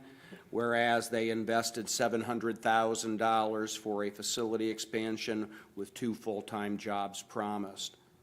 Their business expanded and grew, and in 2013, there was an expansion at the facility, another $800,000 expansion that went under the CRA, and they went from 2 to 11. Although they were really only required to retain the 2, they were forecasting business was strong, the economy was strong, and they seemed to be going in the proper direction. And again, I highlight they've invested $1.5 million in a facility. With a recent economic downturn, their business has slowed dramatically. They're continuing to maintain the facility. They have 1 current full-time equivalent at their site, recognizing short-term that they don't anticipate their business to improve in our region or in North America. As we all know, they're an international company. They've been very conscientious and acknowledged the fact that they would like to abandon their CRA for the balance of the 2 years. And I want to highlight that over that 2-year period, the savings is somewhere in the $23,000 annual reduction, because again, they had, unlike a lot of companies, requested a lower abatement, if you will, or CRA request of 50%, which was very reasonable. So in rounding numbers, their savings is about $12,000 a year. To date, they've gotten somewhere in the neighborhood of about $90,000 relief, but their business was strong, dynamics have changed, and it's unfortunate that we have a company now that doesn't know their long-term viability, not only in the city of Worcester, but in the new market expansion that they were trying to focus on in the US of A. This was their, North American headquarters, if you will. So the verdict is still out. It's very forthright of them to come in and say, hey, we abandon. If the economy changes, we don't expect you to reinstate the balance of the reasonable nominal incentive. So that being considered and acknowledging the financial disarray of the economy today and the hard times that they have fallen on, this evening I would like to request that we, as in the attached resolution, will highlight our acceptance of their abandonment of their CRA officially. So, and that's the resolution draft that we were proposed. I'm imagining that will be forthcoming at the next meeting based on our decision tonight to abandon the resolution 2021XX draft that was attached as your final. That was one of the error. things. That was okay. one of the errors. Okay. So by us voting on this evening, we can, of course, make that decision and set that course. So that being noted, I mean, we do have the option of clawing back the last 8 years, but again, recognizing in good faith that they made every effort to make this a success, and they have a considerable investment in the property that's going to be ongoing now at a higher rate. And I guess the only uncertainty there is what they might do with that $1.6 million investment that they have out off Long Road. Any questions? Well, Mr. Millay, this went in front of Growth Corp, correct? Worcester Growth Corporation? For its initial approval, yes. Worcester Growth does not review projects after making that initial recommendation. So when the project was amended a few years ago, that recommendation came through our TIRC. We're about ready to head up our TIRC for this year. So you'll be seeing those notices shortly, but as we are doing that, when we see deficiencies, we reach out to companies ahead of time to try to understand a little bit more about that deficiency, plans of action to fix that, and that's how this came about. So at this point, this is a request from the company to seek a mutual termination. The benefit for the city is it provides us with a clear path going forward in terms of not having obligations to report to the state furthermore. Additionally, direct to the city, there's approximately about a $1,300 tax benefit. The company would forego an estimated $23,000 for years 2021, the current year that we're in. So this would go back to January 1st of this year, as well as the following year, 2022. That's a very important point. The city's impact is roughly $1,400 a year, based on the millage rate of the resident, or of the commercial property and the abatement. But I thought I remembered a discussion that they were hoping to maintain the building and hopefully with the repurposing that they might be able to bring more people in. I mean, they're not abandoning the site. Correct, yeah. To be clear, when we have some other visibility on the property as well, we know that this property is being occupied daily, or at least during the work week. And the company, we had an opportunity, and we may have had some other discussions, but we were able to meet with the leadership of the company, which is now based in Sao Paulo, work through the situation. They expressed that they would be very grateful at the opportunity to have a mutual release, understanding that, of course, as Mr. Ansel mentioned, there is a possibility of clawback as well. Our intents and purposes as staff, we would recommend the mutual termination. This has been a case of a company that has made an investment in the community, that has strived to continue operations here. It still has a relationship with our city. They are still investing staff time here. This is not like the case of other exemptions where the city of Worcester has, rightly so, clawed back on 3 tax exemptions so far. Each of those were cases where companies completely abandoned the city of Worcester and had no staffing here and no further investment interests here. That's not the case here. This is a company that does not have a strategy for immediate regrowth, but had expressed their intent in the future when things improve that they could regrow their staff base. So to be clear, we have an ongoing relationship with this company in our business community and ongoing investment. Can I ask one question, just to be clear? Since the last time council amended the agreement in 2017, they've only been in non-compliance 2 years. Correct. I know you mentioned clawback 8. That's very important. It's only been 2 years that they've been, So they were driving income tax and meeting the projected goals. If we remember the CRA review last year or the year before, they were compliant. Right. Last year was the first year they hit the radar screen as being below their projected staffing levels. So 2 out of the 8 years they were compliant. In the last 2, realizing and recognizing that the economy was flat as it could be, they weren't going to achieve it. They've requested mutual termination. How do you think this might affect future CRA abatements? I think that, me? Someone. Yeah, so, I mean, he can go first, and I have sure. my thoughts, certainly. I think we've been very business fair in our approach. I think that the city of Worcester proves that it is business friendly, but at the same time, business accountable as well. We have, as I mentioned before, clawed back on 3 separate tax incentive agreements when companies willfully chose to relocate staff and resulted in layoffs in our city. In fact, we've clawed back over $1 million over the course of those proceedings.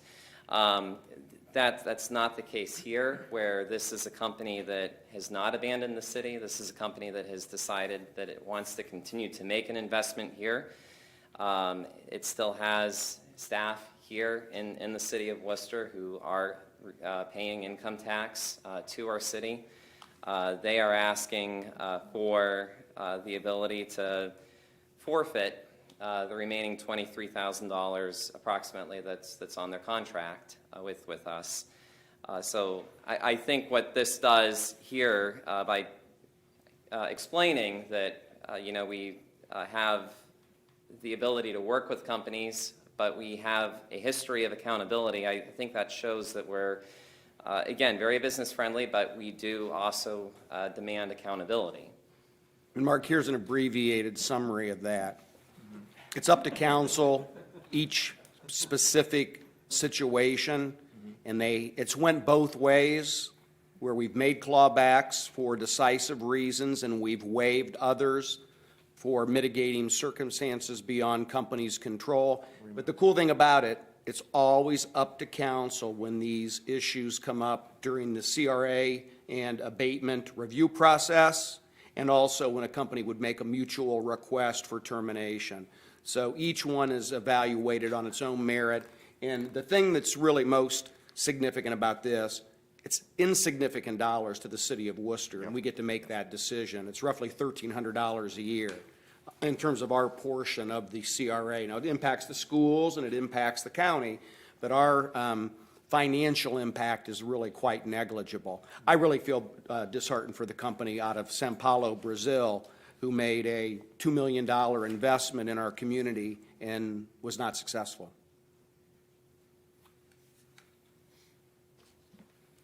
That being noted, I will motion to suspend the rules of council this evening and move this piece of legislation to third and final reading, Resolution 2021-45. Motion to suspend the rules by Mr. Ansel. Is there a second? Second. Second by Mr. Silvestri. Would you please call the roll on the suspension of the rules? Myers? Yes.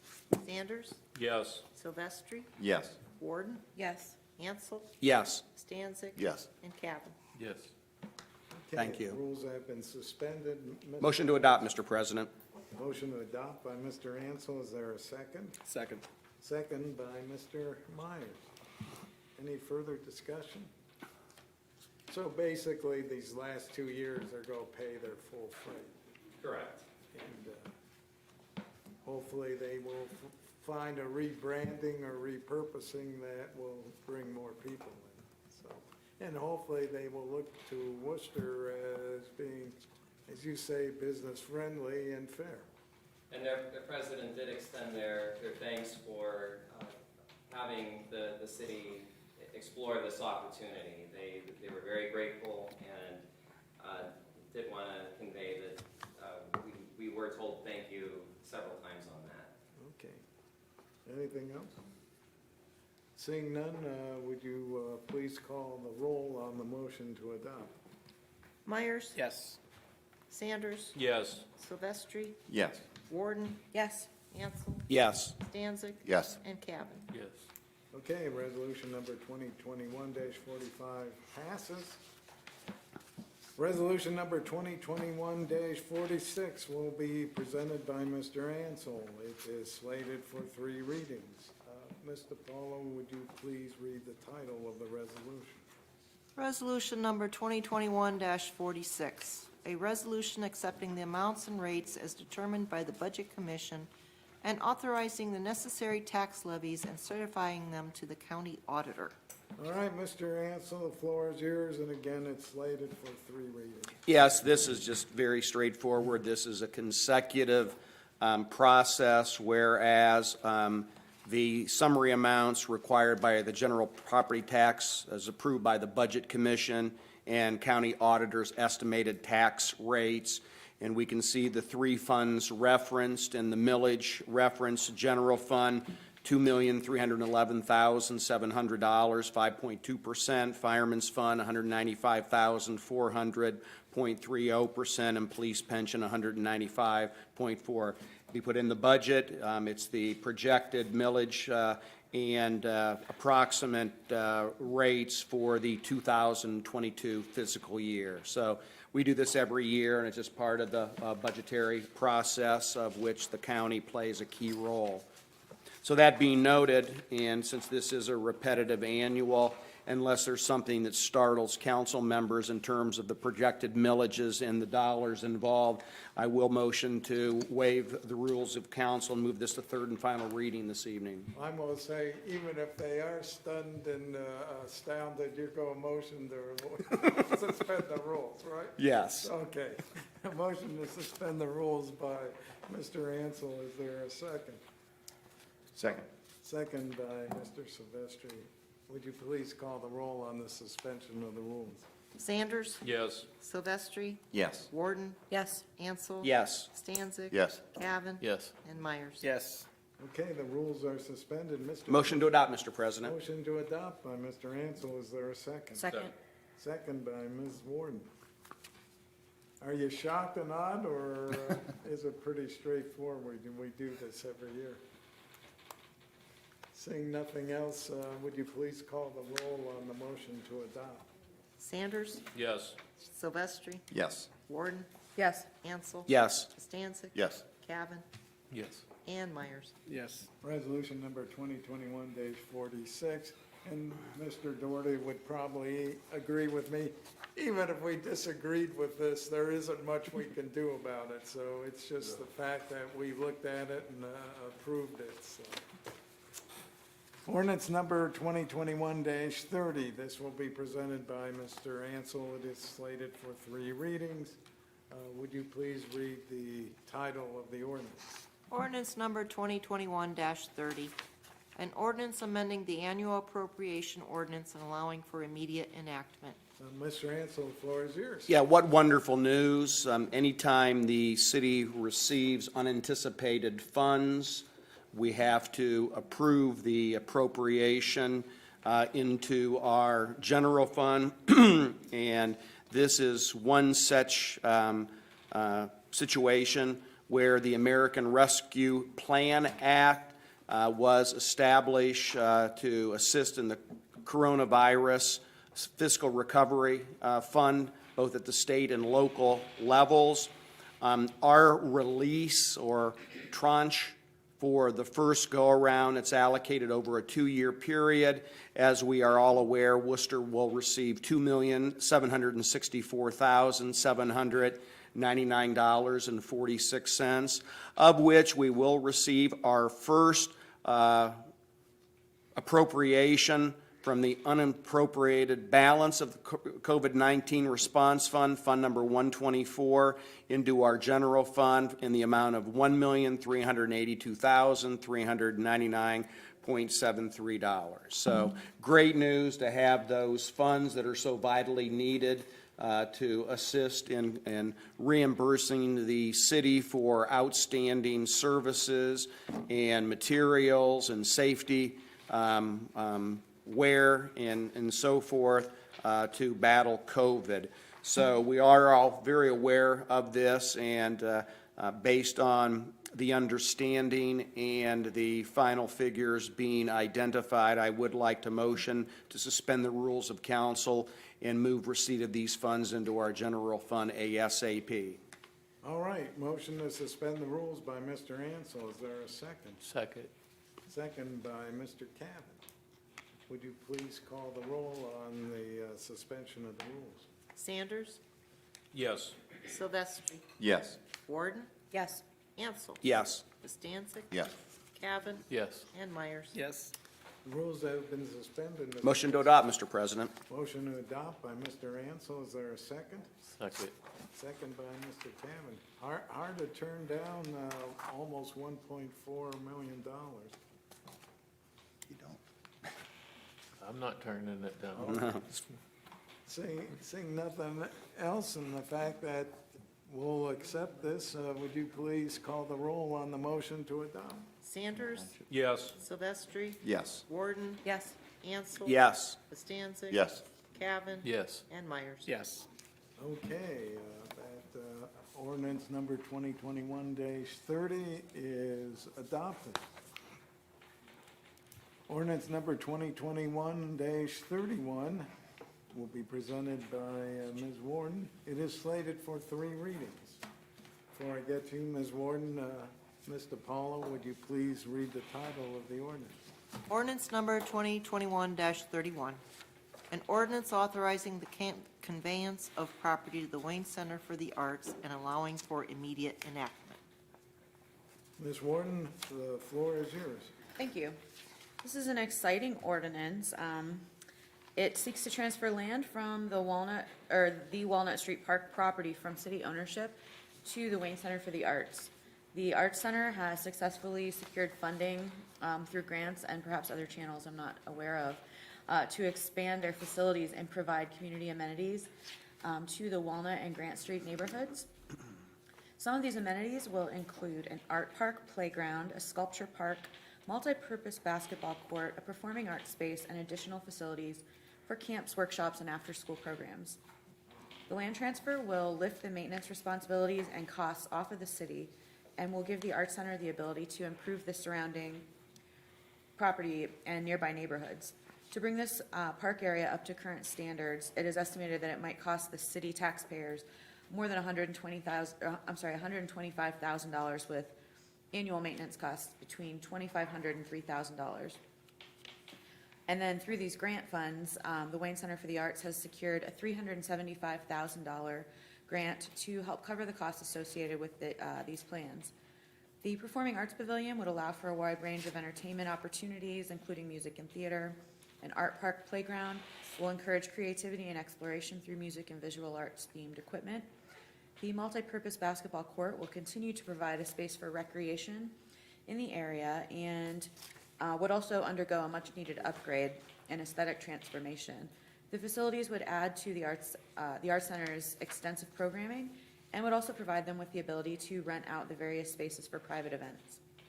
I think this, like I said, is a very exciting proposal. It'll be a really great improvement for our downtown and for our city as a whole.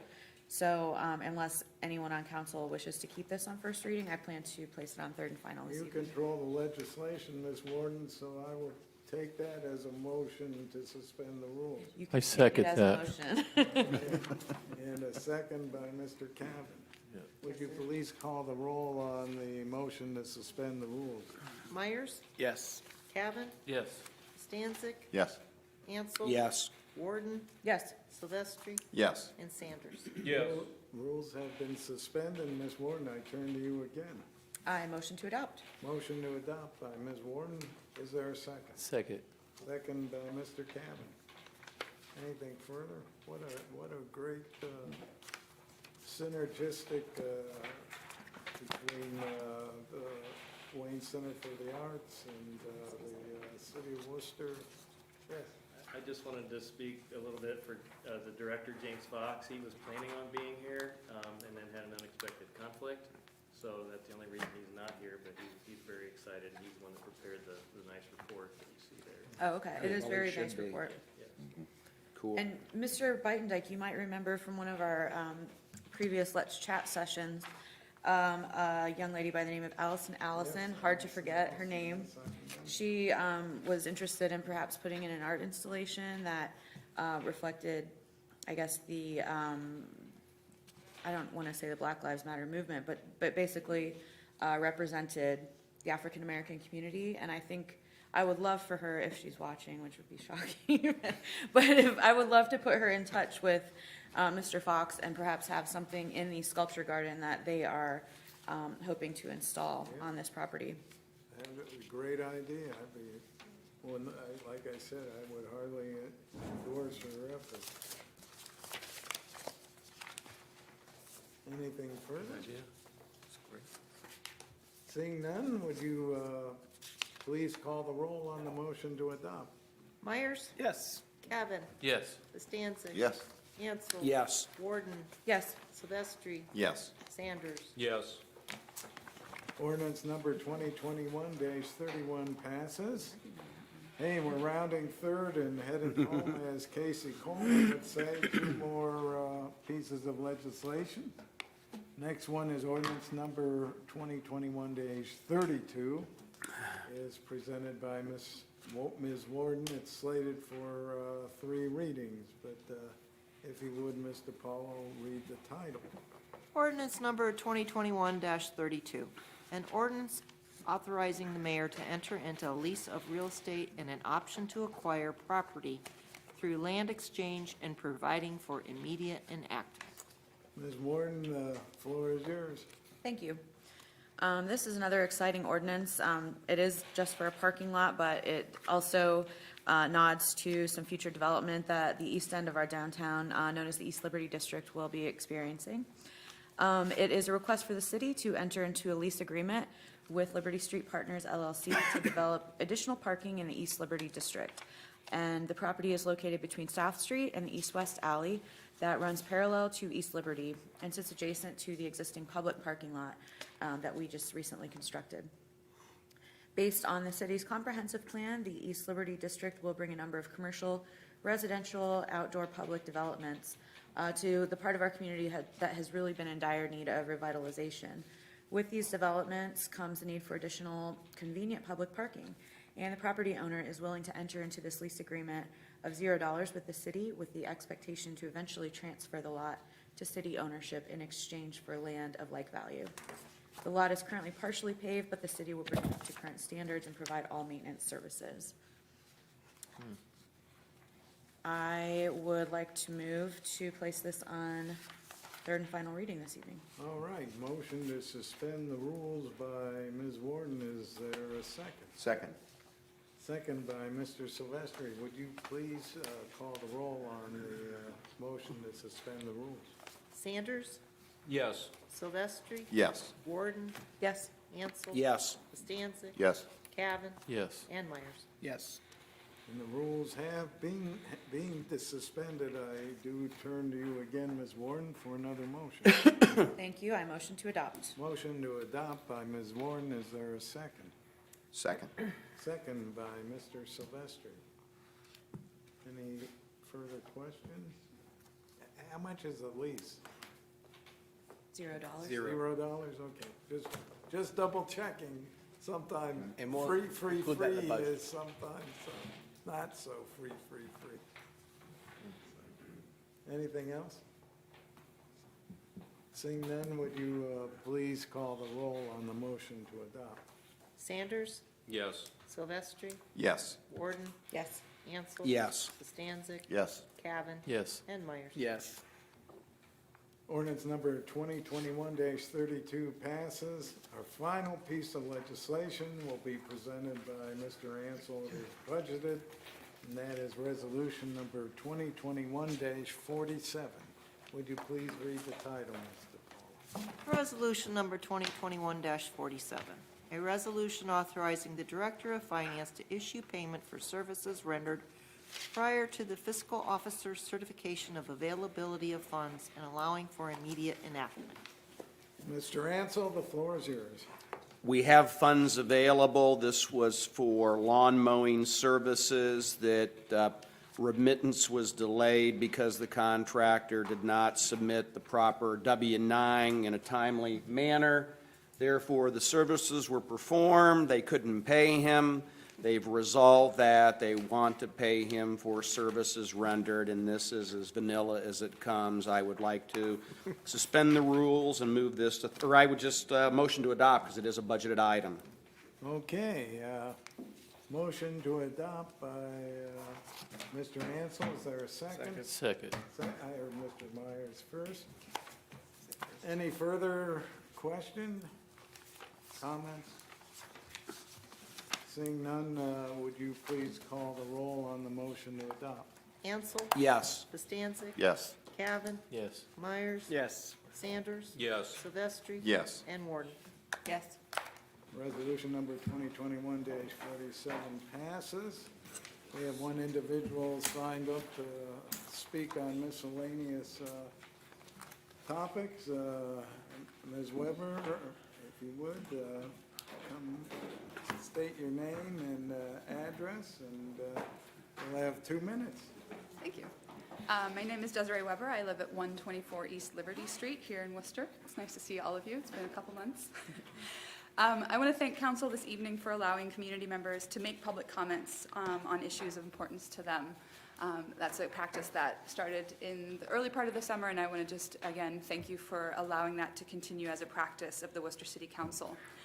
I'd like to use my comments this evening to ask council to consider adopting a capacious understanding of the welfare of the city as we head into a fall with budget questions looming, with money that's just been allocated to the budget, as we just heard, and lots of other questions that are facing this community.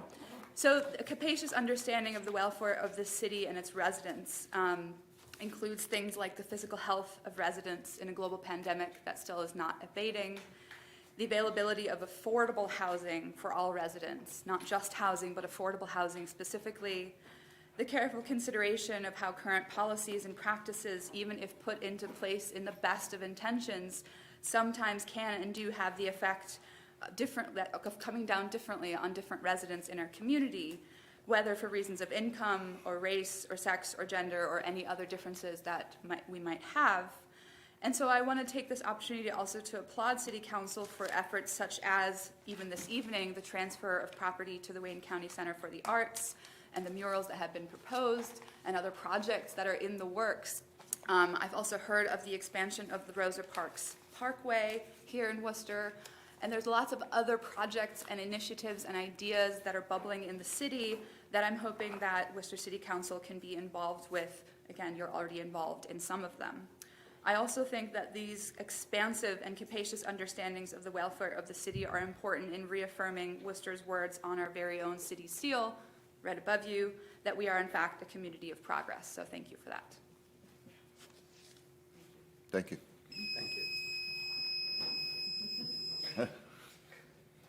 I was awake, Mr. Scavelli. You did not have to remind me. That's pretty cool. Okay, our miscellaneous portion, start off with Mr. Myers. I have nothing further this evening. I think we've been here long enough. Mr. Cavan. Nothing to add, thank you. Mr. Bostancic. Nothing more to add. Mr. Ansel has said a lot already. Good evening. Ms. Warden. You've heard enough from me. Mr. Silvestri. We did have a lot of healthy, spirited discussion. We moved a lot of business forward, and a great job tonight. Thanks, that's all I have. And Mr. Sanders, who carried a lot of the freight at the beginning. Everyone have a good evening. All right, hey, I Motion see a to motion by Mr. Ansel to adjourn. Is there a second? Second by Mr. Myers. All in favor, say aye. Aye. We're adjourned. Good night, everyone in the audience, too. Thank you for attending. And anyone at home that watches this and stays through it all, God bless you. They're asleep by now, I think. Oh.